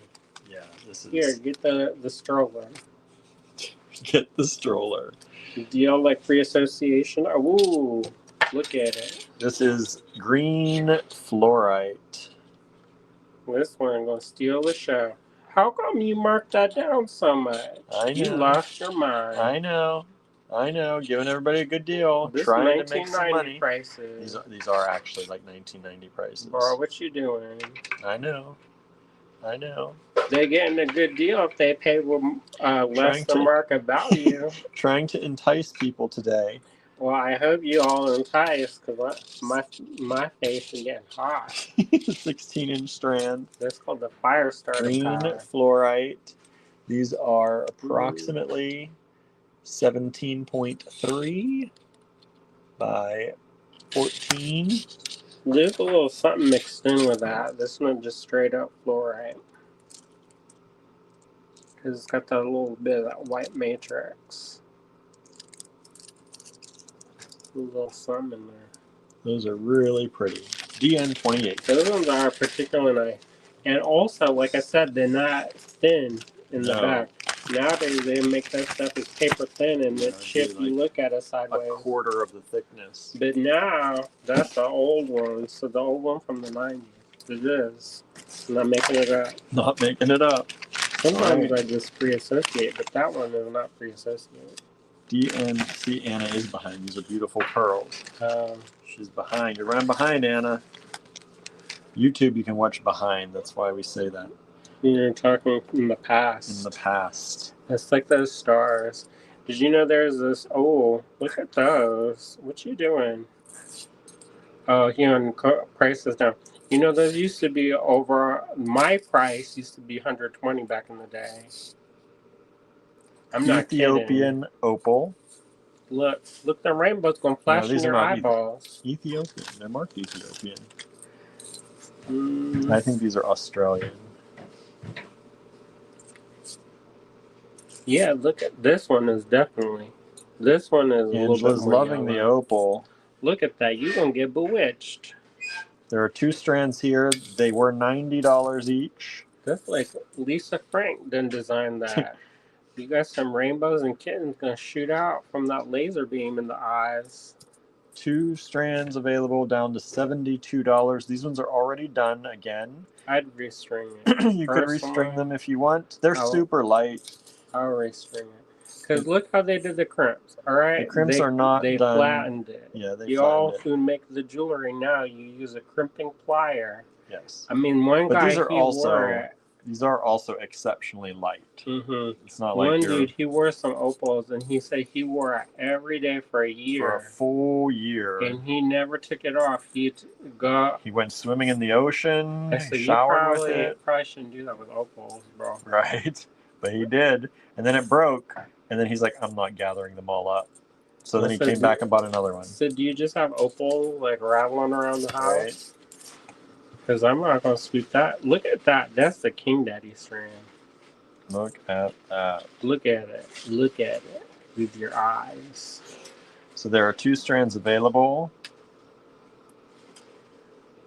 Only $72 a strand. We're reducing tonight. And yeah, he did. We're reducing tonight. Almost by half. All right, whatever. Like, all right, whatever. Here we go. I probably should go back to work. He's getting lightheaded. I know. Was that? Oh, here. Is this one free? Is this one free? Is that one free? This is a lapis. Pretty much. DN. Gem quality. Yeah, these are very gem quality. They almost don't look real. No, they don't look real. They look too good to be real, but they are real. Mm-hmm. Look at these. Have you seen lapis that deep blue lately? For $75 for the strand, already done. This is carat weight, 173 carats. Graduated faceted rondelles of juicy deep blue lapis. Lapis lazuli. He's thinking about the lazuli. water. The deep water. It is like ocean blue. Look at that. The deep water. And these are done. You can restring them if you want, because they do just smash up the toggle. But you could get away with wearing this for quite a while. But these are this is like over a 16-inch strand. I mean, if you wear it every day, then your time gets shorter. Yeah. If you wear it once every once in a while, then every day, all day, apparently a year. These will last a while. But don't go swimming in the ocean with your lapis with your jewelry. Right. That's how stuff gets lost. So these graduate from about 5.8 up to the largest is about. What is this? The Titanic? People just gonna throw their jewels in the ocean? Throw it, may as well. Nah. So that's one strand available. DN30, only $75, down from $90. Also, if you wear pearls and I see you going in the ocean, I'm gonna snatch that off your neck. Yeah, right. Because that is meant for freshwater, not for saltwater. Do you know though what's interesting though is that comes from the saltwater, and yet the pearls and the mollusks. Freshwater pearls. Well, maybe Tahitian. All right.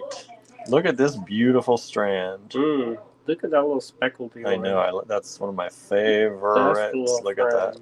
You know what? When that happens to my face, that's not great. But when that's a stone, That look great. Look amazing. I know. Look at that one. And the marks, the banding. When that happens on me, that's called a stretch mark. Look at But that one. look at that little goodie. Look at that one. Give it a little bit of something, something. So these corner drilled squares. Little razzle dazzle. These are 15 or 14.5 millimeters. Great prices on the bead. Thanks. Thanks, Anna. This is a 16-inch strand. These are just so, they're like little chiclet juicy. What is that, says Dale? These are an agate. Mm-hmm.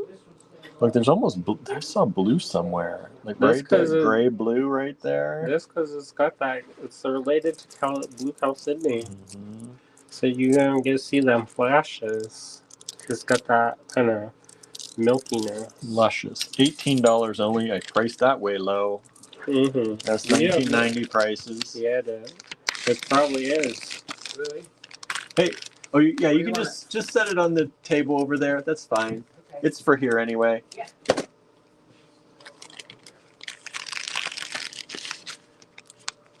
Is it working? You get it all working over there? You want me to take over You further? yeah, let me check. My hands are gross, but I've been working with the metal. I know. I try to keep them nice because that's how you get problems. So he got these ones, these pearls. They like berries. You know this berry? It's like a porcelain berry. These are real pretty. They got that one kind of wine-colored pearls, little itty bitty things. I'd do a beaded bead with these. Then you're gonna have that. It'll be a little tiny bear. It look like this. Have the beads like that. That probably don't look that good. Here, I'll do it. I'll try it like this. Ooh, I can feel it. It's getting warmer. Maybe that's psychosomatic. Anyways, these are nice. There's 2 strands of these, only $8. I'm Andrew, by the way. If you just turned on, and you're like, how come he sound different? All right, so these are about 4 millimeters by about 3.5 or so. I love these. These are lovely. Anna said that would be a pretty bead, wouldn't it? Like them porcelain berries. I think the porcelain berries are not good for it's invasive. These almost look have almost like a little bit of a bluish tinge to them, but that's the luster. It's that lovely, lovely berry color. All right, and then the strands, they're big strand. Let me see here. This one 12. Oh, 16-inch. So it's a full strand. Alright, there's 2 of those available. $8 a strand. These are nice little something nice for the spacers. That would look good with this. I only have this project, so wouldn't that look pretty in there? I think that would be nice. A little bit different vibe. Alright. So that's DN32, $8 a strand. I hope y'all like it. Those are nice. Alright. What y'all eating for dinner? Did y'all already eat? That's the question always. Are any of y'all doing any shows coming up? I know we're having a show coming up. We're going to be at Handmade Arcade. And Handmade Arcade is the preview night is December 6th. And the full day, the long day, is December 7th. They got a new show for us, so it's going to be interesting. Maybelline says Indian food. That sounds good. What kind of Indian food? Alright, so this is the DN33. $12 a strand. Ooh. Oh. And so are you having a party or do you have a helper guest? Oh, we have William's mom and dad are here, and they're helping hook up the pellet stove. So, because it's supposed to get cold here, and they're very nice. I like them. All right, I got 2 strands of this. These got them faceted grounds, and this is agate. And this probably dyed. And this one here, about 6 millimeter faceted agate. This is a bright yellow, but they got a little bit of something on there. That one don't look dyed. And then they got this white one that's not dyed. But the yellow one, there's a little bit technicolor, so I'm guessing that that is dyed. But they do have stones in real life that are this color. Like yellow opal is kind of that color. At first, I didn't know. These kind of look like old beads, like you done dug them out the ground. And then the facets are kind of soft, so um,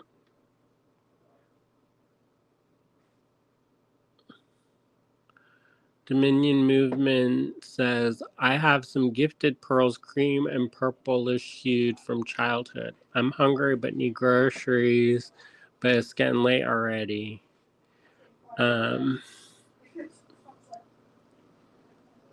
Maybelline says, paratha, veggie samosa, chana masala, tikka, veggies and rice. That sounds good. I miss me some tikka masala. And it says, oh, that's really nice. I have a pellet stove in the last house, lots of heavy pellets. Yeah, it's probably the easiest and most efficient way to heat the cottage in the winter, because the split system have heat, but the split system, if it go below freezing, which sometimes it does here in Pennsylvania, is shut off. So then it's ice and snow time. So um, that's not ideal.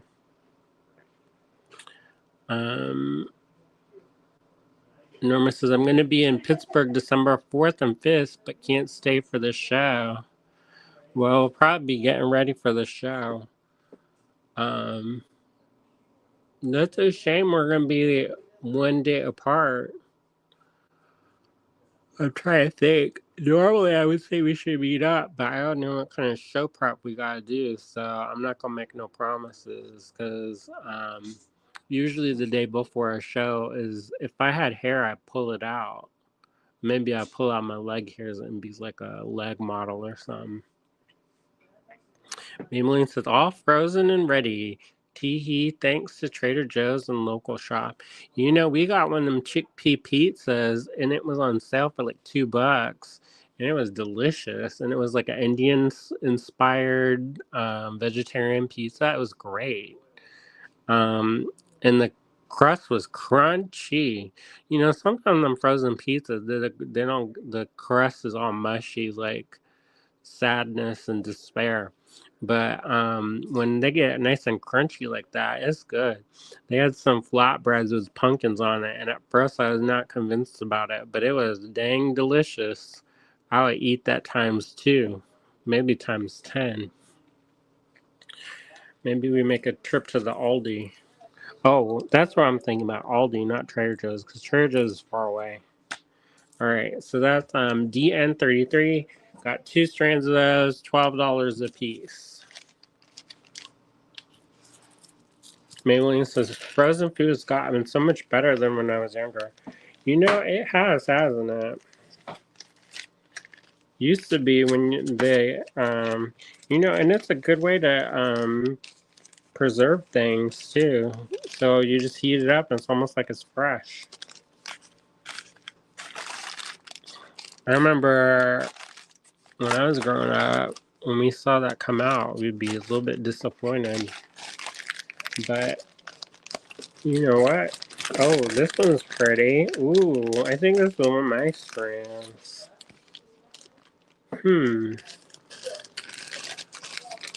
Um, Aren't those pretty? Let's take a gander, y'all.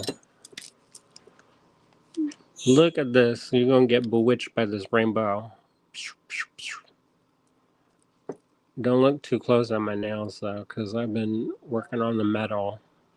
Look, these coin pearls, they're bright and got the rainbow. Look at it. And then I cut myself with a butter knife. I was like, how do you cut yourself with a butter knife?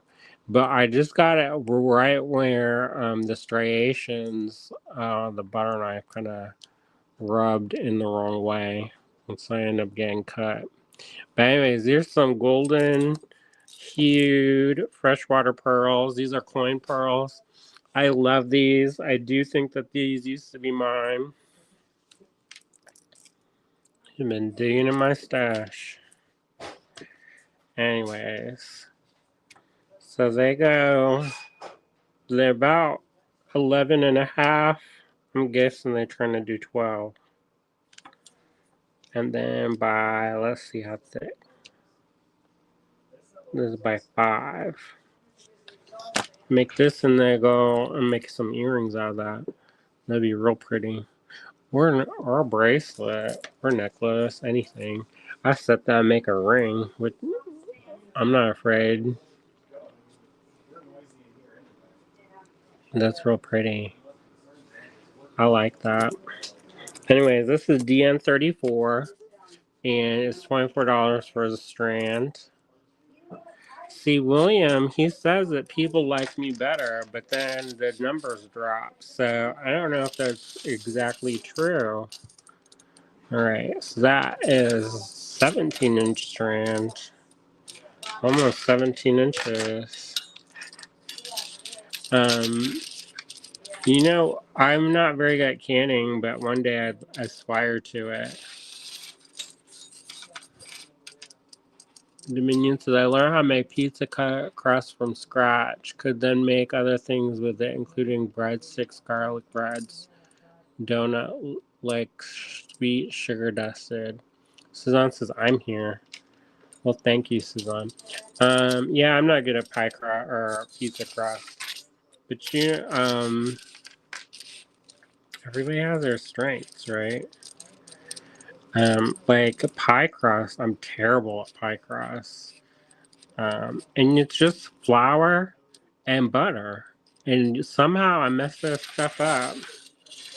Yeah, I don't know how. I can make a graham cracker crust, but that's different. That's just graham crackers with butter and sugar mushed, crumbled up, and mushed and smushed. But the one I made at one pie crust, and it was too chewy. And they said, so I looked it up and researched. They said, oh, um, it's because it got overworked. And then one, the butter all dripped out of it. So then it was like a sadness powder in your mouth. And then a lot of times it's soggy. So I don't know. One of my friends, she's a professional baker, and she tried to help me. And she uses vodka in her pie crust, and apparently it's supposed to make it real flaky, and it evaporates off, so there's no moisture. But there you go.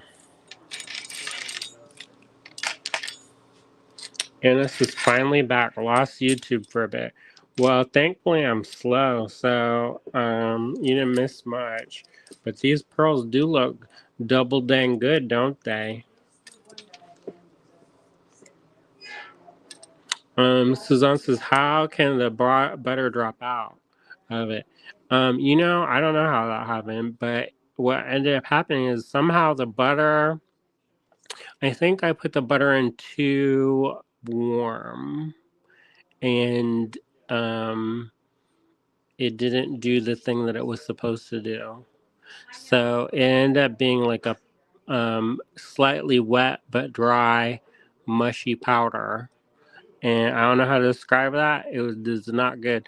Luckily, the filling was good. I can make a good pie filling, but the crust I do store bought. Maybe one day I'll try it again. Like the first time I made macarons, how you say that? Fancy, not the coconut ones. It looked like somebody sneezed in Technicolor on the baking sheet.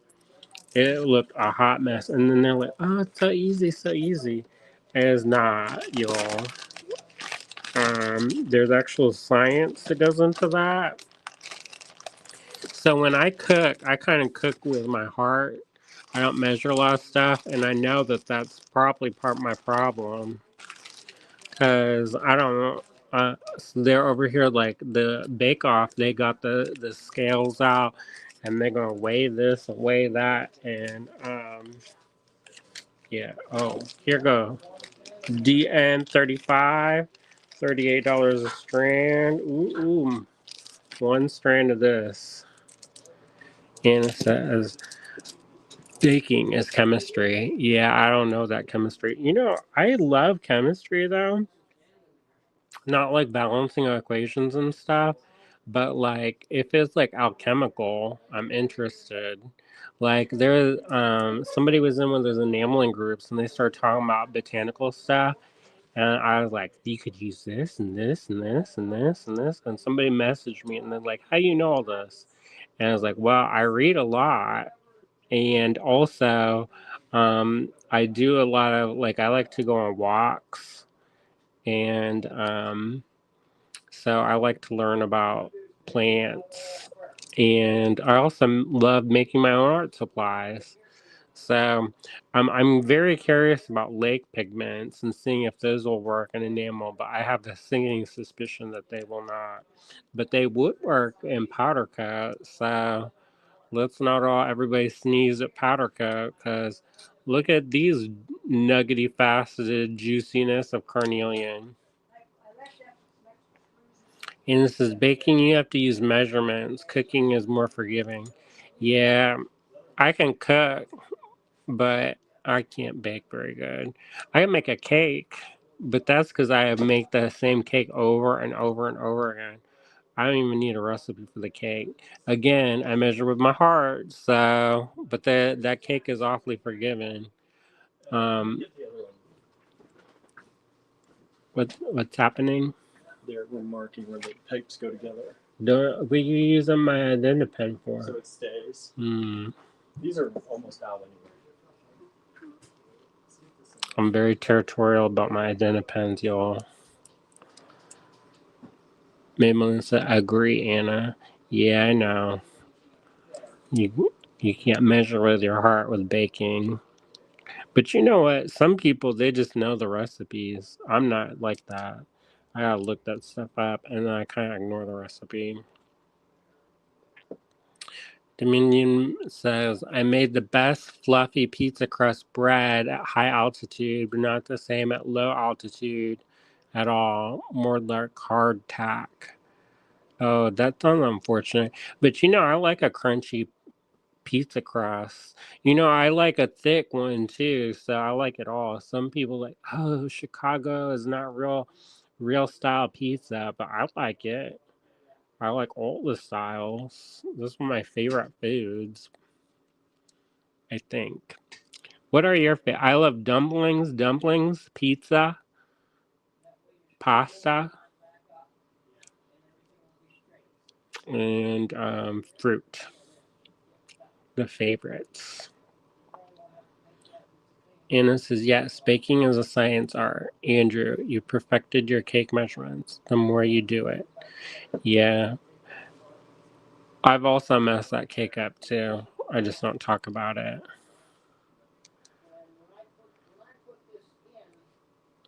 Anna says, OMG, when I moved to Colorado, I had to totally learn how to adjust my baking and cooking recipes. I bet. All right, so this strand, this is I'm over here acting like, you know what though? I can critique them all day on Bake Off, like I'm a chef, like a master baker over here. So this one's 12, 12 plus 3.5. That's about 15.5. And these ones extra juicy, very very juicy. And so that's how we learn mistakes. Some people, but some people, I don't know. Eventually, you'd think I'd learn and get the measuring cup out and get the scale out. But, oh wow, maybe one day. And so this strand is particularly juicy. I agree. It's got the juice, y'all. Alright, this one here, go. About 19 on this one. They're all different. This one about 18.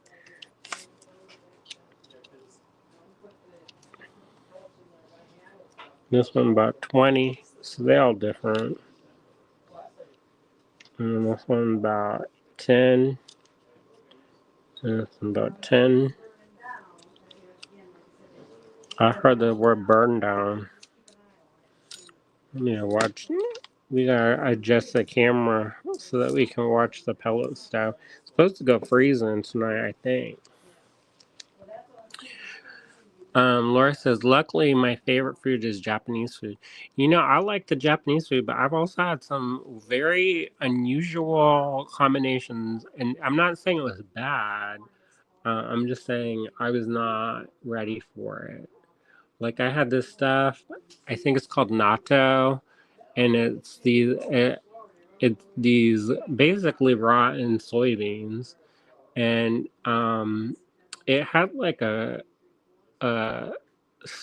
stretchy kind of strangy pull to it. When you pull it out, it was kind of like, I don't know how to describe that, but it had like you pull it apart, um and it was a little bit, it was all right. It kind of reminded me of peanuts a little bit, and cheese. Like if peanut and cheese had like a baby, then that kind of reminded me, but it was kind of funky. So, that's not my favorite. But I also don't like blue cheese. And so I know some people, they just love it. But I kind of think it tastes a little bit like throw up. So maybe that's because I have the PTSD about it. So I don't know. Dominion movement says sometimes it's tough finding authentic Japanese food. Yeah, when I lived in New York, it was there was this place. I went out on this date, and at first I thought I was going to get killed because this is before the internet. So I got the I got the address and I looked it up, and it was when I got there, it was this weird office building, and I was like, "What the heck is this office building?" And then when we went to go in the office building, we went into the parking garage. I said, I'm going to get murdered up in here. They're going to drive away with my carcass in the back seat, up in the trunk. And we go and you walk through the parking lot, and then it was like a secret door. And then it was like this really cool place, and you had to take off your shoes, and the tables were low, and it was really cool. The portions of the food were like this big. It was so small. But I think it was like a tasting menu. You know how that like people do tasting menus like on chef's table, and so you eat a lot of a little bit. And so it was very delicious. There are things I've never ever heard of, and things that I thought that I was like, I don't know what's happening. But one of my favorite things that they had were these green tea truffles, and they were Americanized, of course, but they were delicious. They were a little bit, how sometimes green tea kind of tastes grassy, or it can either go grassy or kind of plasticky, and it went more grassy than plastic, and it was delicious, and it was like, I don't know how to describe it. Like it wasn't overly sweet, because sometimes when they have truffles and there's like, I'm definitely not talking about food. What number did you get to? 35. 35. So recent count, we've sold 19. I don't know if we said that one before. Maybelline, she's not a fan of blue cheese either. Oh, I like the blue cheese. So 19 were those little, the longer of the top drilled pearls. Laura says, OMG, nasty natto is basically what little old grandmas eat. I also love traditional Hawaiian food ingredients like taro. Oh, I love taro. I do. You know, the McDonald's there, it's like a different thing. And you go there and they have taro pies, the sweet potato, purple sweet potato. They have the purple sweet potato pies. They have hopia pudding pie. Enjoy it. People be like, "Where? How come you not going to all the fancy restaurants?" And a lot of those fancy restaurants is just chain. There's stuff from that you can get. They're like, "Oh, you're not gonna go to the Cheesecake Factory?" I said, "No, I'm not gonna go to the Cheesecake Factory. I got the Cheesecake Factory back in Duluth." Um, but they don't have hopia pudding pie at the but anyways, and that's when we ate the spam, and they have a spam and egg for breakfast, and it was delicious, and rice. I enjoyed eating there a lot. And then the food, the coffee at the McDonald's is a Kona coffee, which if you buy Kona coffee just regular, it's expensive, y'all. This is a beautiful straight. He gonna talk about the beads. I'm gonna talk about the pies. You keep talking about the pies. We're working on it. Oh, I thought you were gonna be done. We are going to be done. They're putting the back plate back on. Maybe let's see. So funny. Hubs and I are trying to find a good natto. It's supposed to be healthy for you. What? Take any pictures? No. You got your phone somewhere? In my pocket. Or you take a picture of them working on it. Oh, where'd it go? It's not in my pocket. Uh-oh.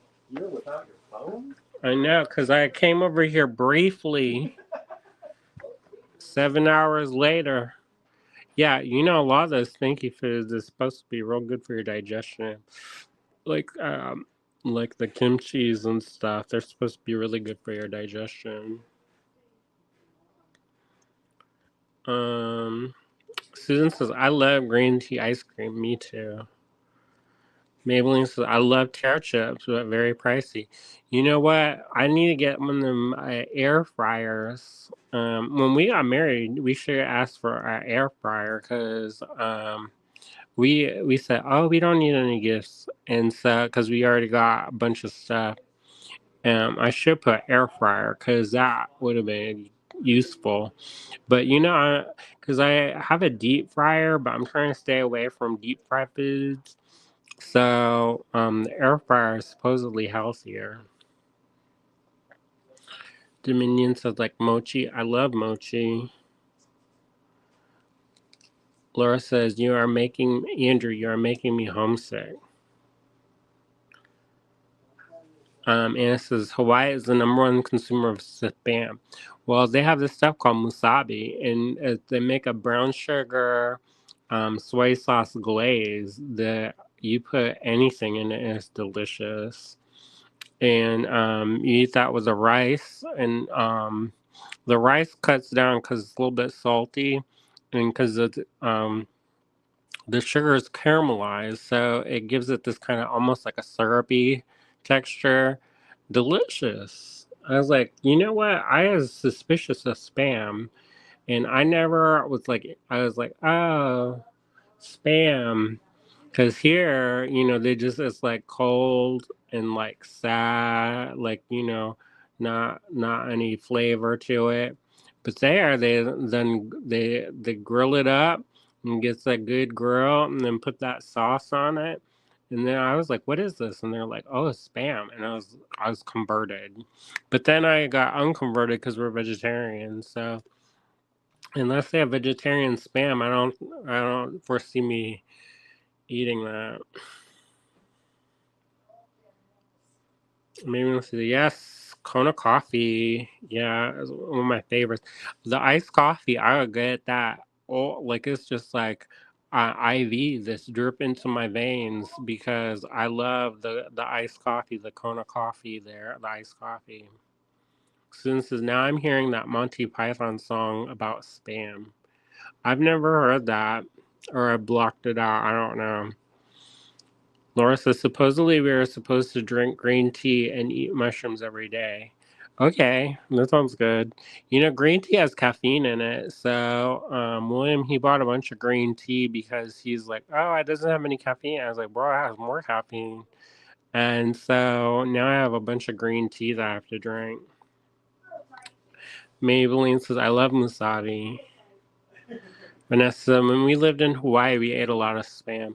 You know, and pineapples. I had some of the best pineapple, and my mom grows pineapples in Florida, so I've had some good pineapples. But in Hawaii, I was like, "What's this?" And they're like, "It's pineapple." And I was like, how come it's so delicious?" They had this in Filipino it's called halo halo, and it's basically shaved ice, and then it has beans in it, which some people like, oh, what's this beans in it? And then it's got beans, and then it's got lychee and jackfruit and and pineapple sometimes, and there's something else. Oh, and coconut, but it's not like it's like a coconut heart. It's not like regular. It's not like desiccated coconut. Sometimes when people they talk about the coconut, they don't realize that there's different kinds of coconut. So they got the dried out kind, and then they have the one that is soft. One of my jobs as a child was to scrape the coconuts. So we had this thing that looked like a big old spoon that had somebody done filed some sharpness into it, and it was screwed into a board. And then you put that on the stool. You had this like it looked like a little sawhorse. In my job, I had to sit on that thing, kind of like a reverse broom action, and then it would be scrape the inside of the coconut and get all the goodie out. Laura says, "Why did you guys switch to become vegetarian?" Well, William, he don't like to hurt the animals, and then I like to poop regularly, so that's why we became vegetarians.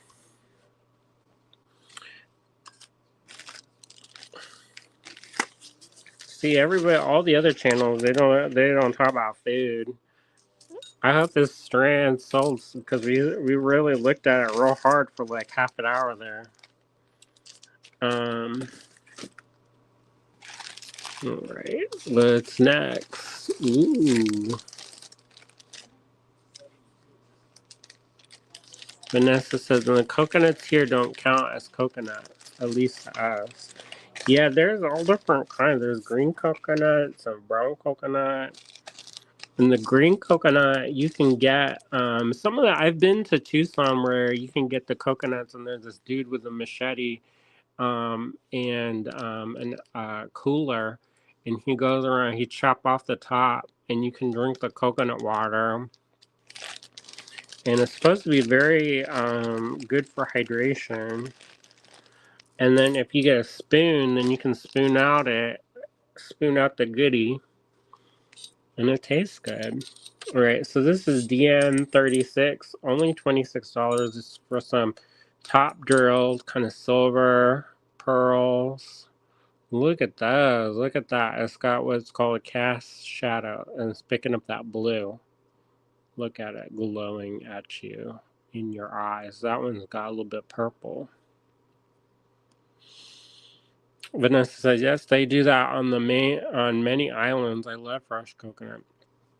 The only thing you have to be worried about is that if your tongue, it can cause tummy turbulence. If you're not used to it, it can cause immediate tummy turbulence. If you're dehydrated, it can cause a problem. And we went with somebody, I can't remember who it was, to go shopping. I'm not going to say who it is either because it's kind of embarrassing. But they started pounding them coconut juices. I said, be careful. And I saw the expression on her face, and she just dropped her tray of beads and ran.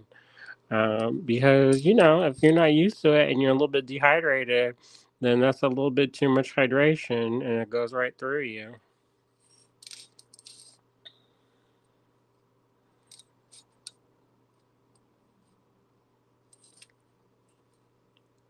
Dominion says exchanging the knowledge on plant uses even as food is helpful.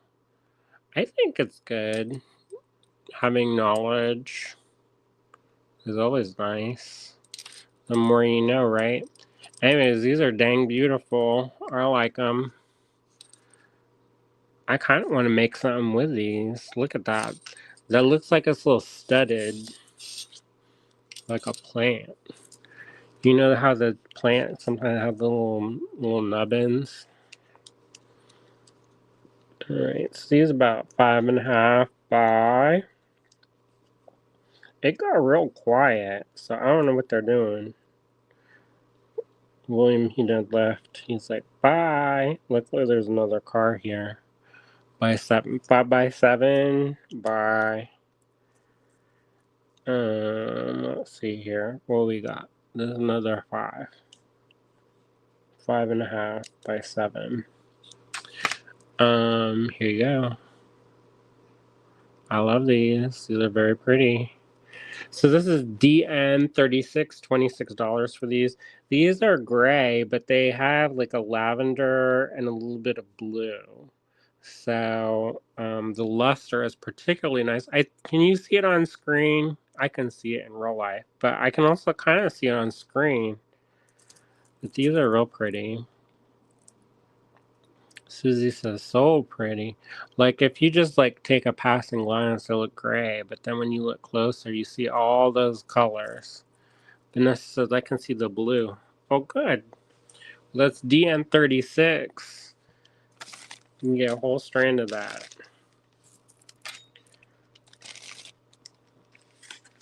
Anna says, they are gorgeous. Bluish lavender gray.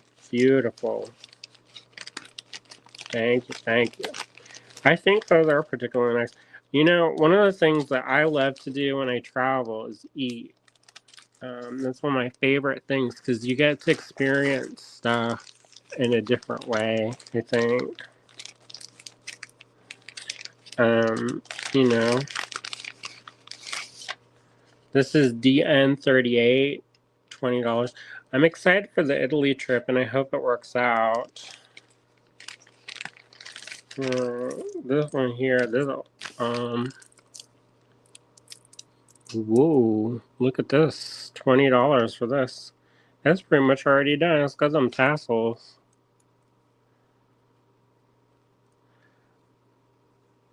Laura says, I like to get my hair cut everywhere I go. I have to shave my head, otherwise it looks like a monchichi. Patchy monchichi. Maybe says, I agree about traveling and eating the local food. Yeah, I am very curious. Like, I am not interested in going to like a chain restaurant. You know, sometimes if you're like real concerned, like if it's like dirty, because I've been some places where I'm like, let's go find the Burger King. Um, and yeah, I went to this one town in New Mexico, and I don't know what happened, but there must have been like some kind of financial collapse or something, and it was real rough, and the food was not good.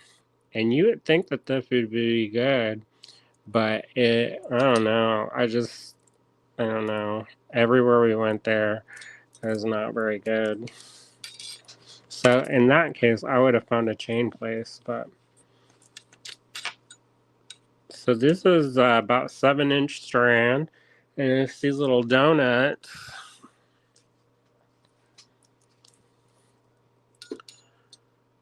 But I've also had some of the most amazing food in New Mexico, so don't think I'm doing like a broad stroke.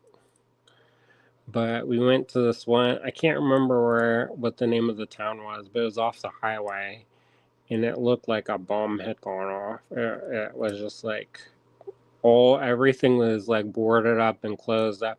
But this was also like right after the pandemic, so I think that also may have done something. Laura says, my mom's best friend is Chinese and she can last about 4 days in Shanghai before she cracks and starts to yeah, I want to eat a cheeseburger. Oh, really? Sheila was talking about how they ate a lot of expat food because of that.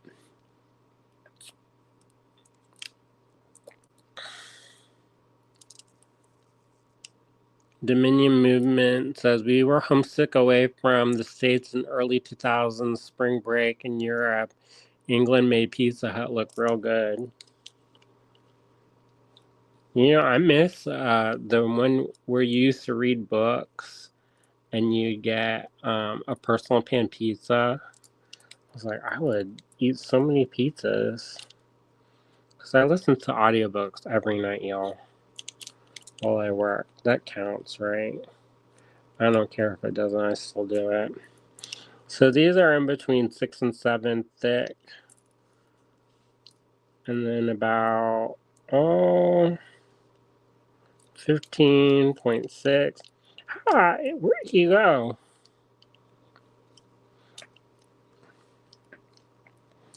Laura says, I lived in Florence for about a month, and after 2 weeks, used to go to eat lunch every day at this homemade NYC-style bagel place.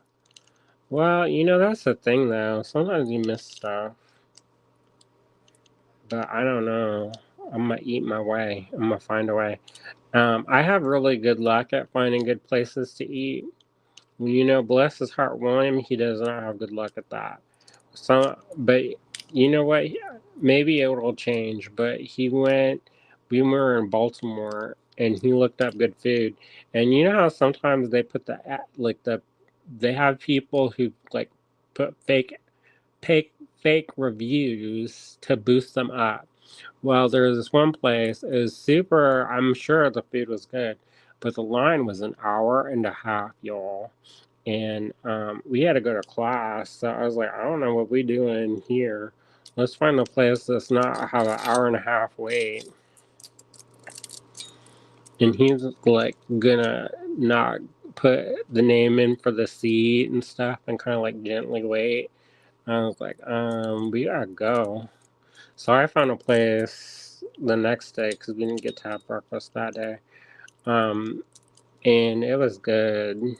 They had chapatas, and those are good. They put the cheese on them, which I've never had that before, and it was delicious.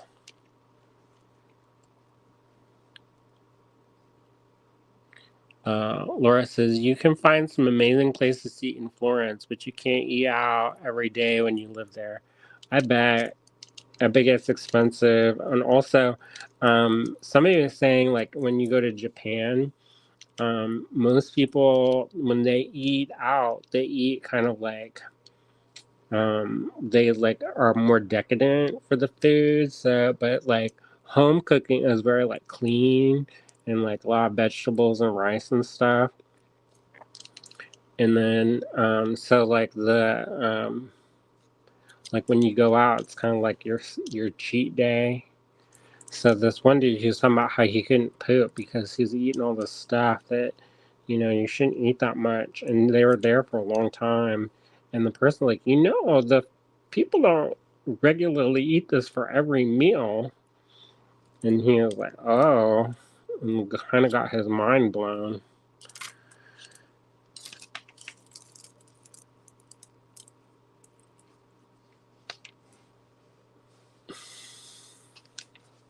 So DN38, $20 for this strand. Those are really pretty. They're like an orangey brown chalcedony. They're not. They've got kind of. It's kind of like these ones are a little bit like a milky.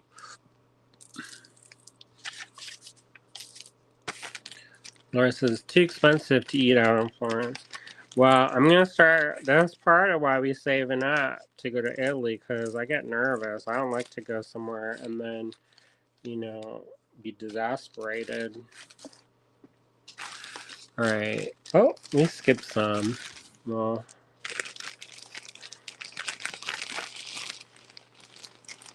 but you know, I'm also not like I don't have to be fancy. I used to go out with this person. They had to eat out at the fancy restaurant. I said, just go to the bodega. I'll pick something up there. I don't need to spend $30 every meal. These ones is rutilated quartz. Ooh, these are nice. Very glowy. They also call this the angel hair quartz. And it's got real pretty. I guess the angels is blonde headed. My kiln is about to go. I don't know what's happening. But my kiln's gonna shut itself off if I just. Where is William? He done bit right. He ran away. He was like, "You got this." Laura says, "I miss salads when I travel. They are too dangerous to eat overseas in some countries. Hell, they've become dangerous here in the U.S. You know, I've been to fancy restaurants and the salads they don't wash the salad." The greens, and there's all you could see it was like there's like stuff all over it, and I was like, I don't know if this was the intention. I don't like bugs and stuff, so I guess that means it's like super fresh. I mean, like, can I go back behind there and give this a good rinse? Look at this. Can you believe this grows in the earth? Look, it's good from every angle. Look at that, the gold, like little needles. They call that rutile. You know, and I looked up what that is, and I forget. So I think it's titanium dioxide that makes it. Usually titanium dioxide makes white, so I was all surprised. I'm making stuff up. I need to go and look that up again. But anyways, so this is DN37. This is $26.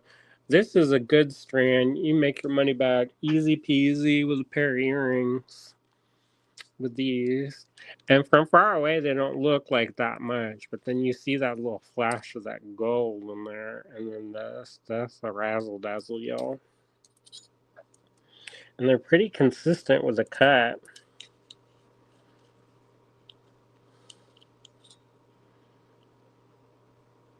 And these are approximately 13 millimeters by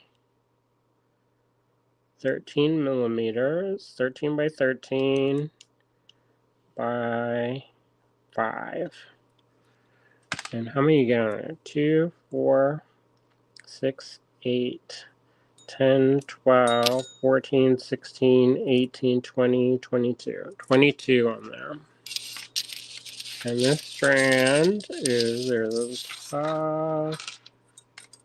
It's about 15 inches, but you got these spacers, so I would say that that's probably more like an 8-inch strand. But that's good that they put that in there so then they don't chip each other, because sometimes when the briolettes, they don't have the little spacers in there like that. Sometimes they're too close and then they get like this, and then they chip each other like that. So that's much appreciated. So this is DN37, $26 for the strand. We went back in time just now, believe it or not.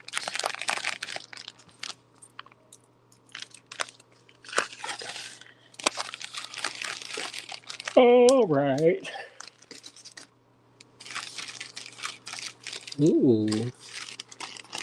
William picked this stones tonight. I love gemstones. This is one of my favorite things. All right, so this is DN39, $48. These are nice. All right, get ready, y'all. Sit down if you're standing up. Let's see it. Whoa. Rainbow moonstone. Whoa. You know when they say rainbow moonstone and they lie to your face? Here you go. Taste the rainbow, y'all. Can you see it? That one. A goodie. Let's see some more. Whoa. Rainbow moonstone. Got tassels, y'all. That's how you know it's fancy. These are about 8 inches. This one, I would have like a spacer in between, but I'm not going to say anything. These are, look at that. Whoa, all the flash. One of the vendors that we worked with, he said that like in the 90s, they said they used to build a bunch of roads. And so they were pulling up all this material, all this moonstone material, and you couldn't get rid, like they had just so much of it, they just threw it away. Um, and they had so much moonstone. And they said that then when they finished the roads, they're all paved over, and so all the moonstone that they used to get, they it's no more because it's underneath the road. And so I don't know if that's true or not, but that's what one of the vendors told me. And I was like, what? But look at that, super pretty, and both strands are like that. Laser face, and it says beautiful. Look at this.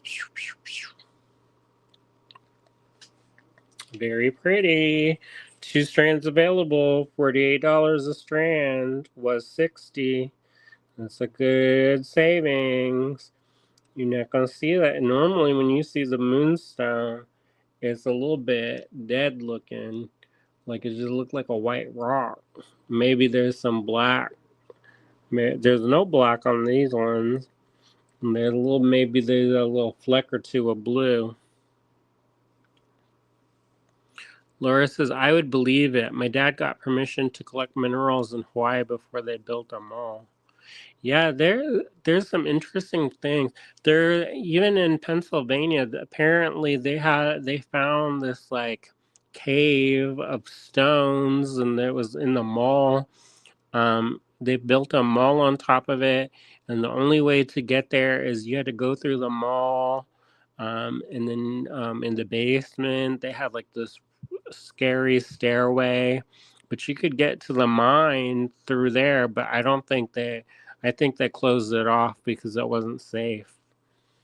But you never know. One time they built a highway, and the Botanical Society, we used to be more active in the Botanical Society. Now we don't go in any of the meetings because we're always too busy working. But they would go to the Botanical Society, and they were going to build this road. So they told the Botanical Society, and then we dug up all the rare flowers that they were going to go and bulldoze. And there was like a bunch of like jack on the pulpits and lady slippers and all kinds of flowers like that. And we pulled them up, and that was nice. All right, so DN 39 and 2 of those available. All right, let's see what we got next. Oh, speaking of Moonstone, this is a different flavor.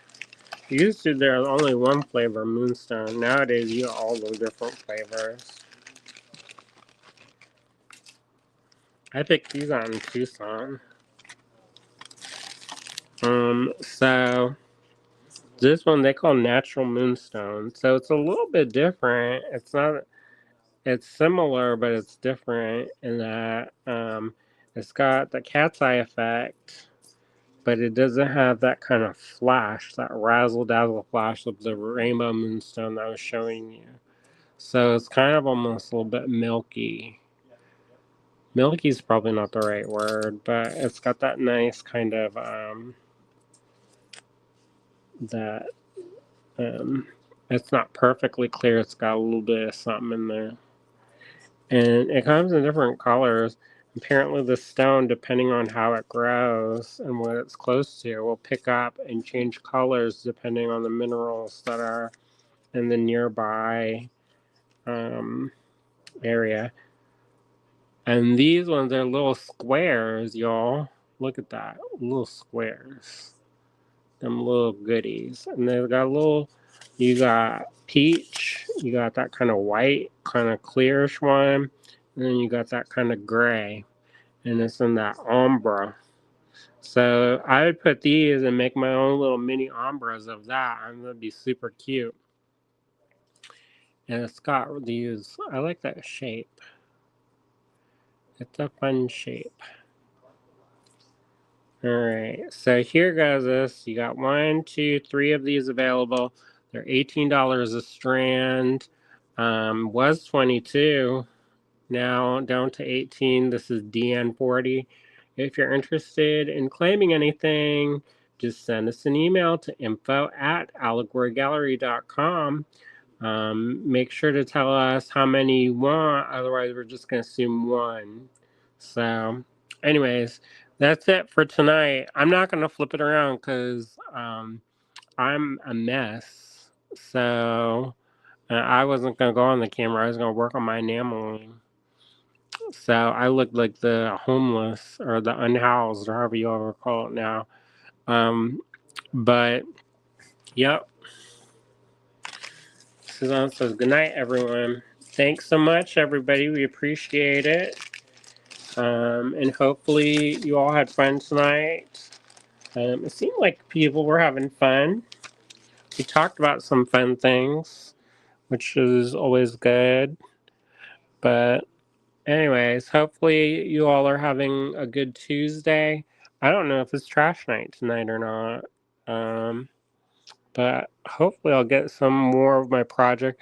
If you're on the Patreon, I'm gonna post pictures, and you can see that. Let me put that banner on for the Patreon. This one. All right. Well, have a great night, everyone. We'll see you later. All right. See ya.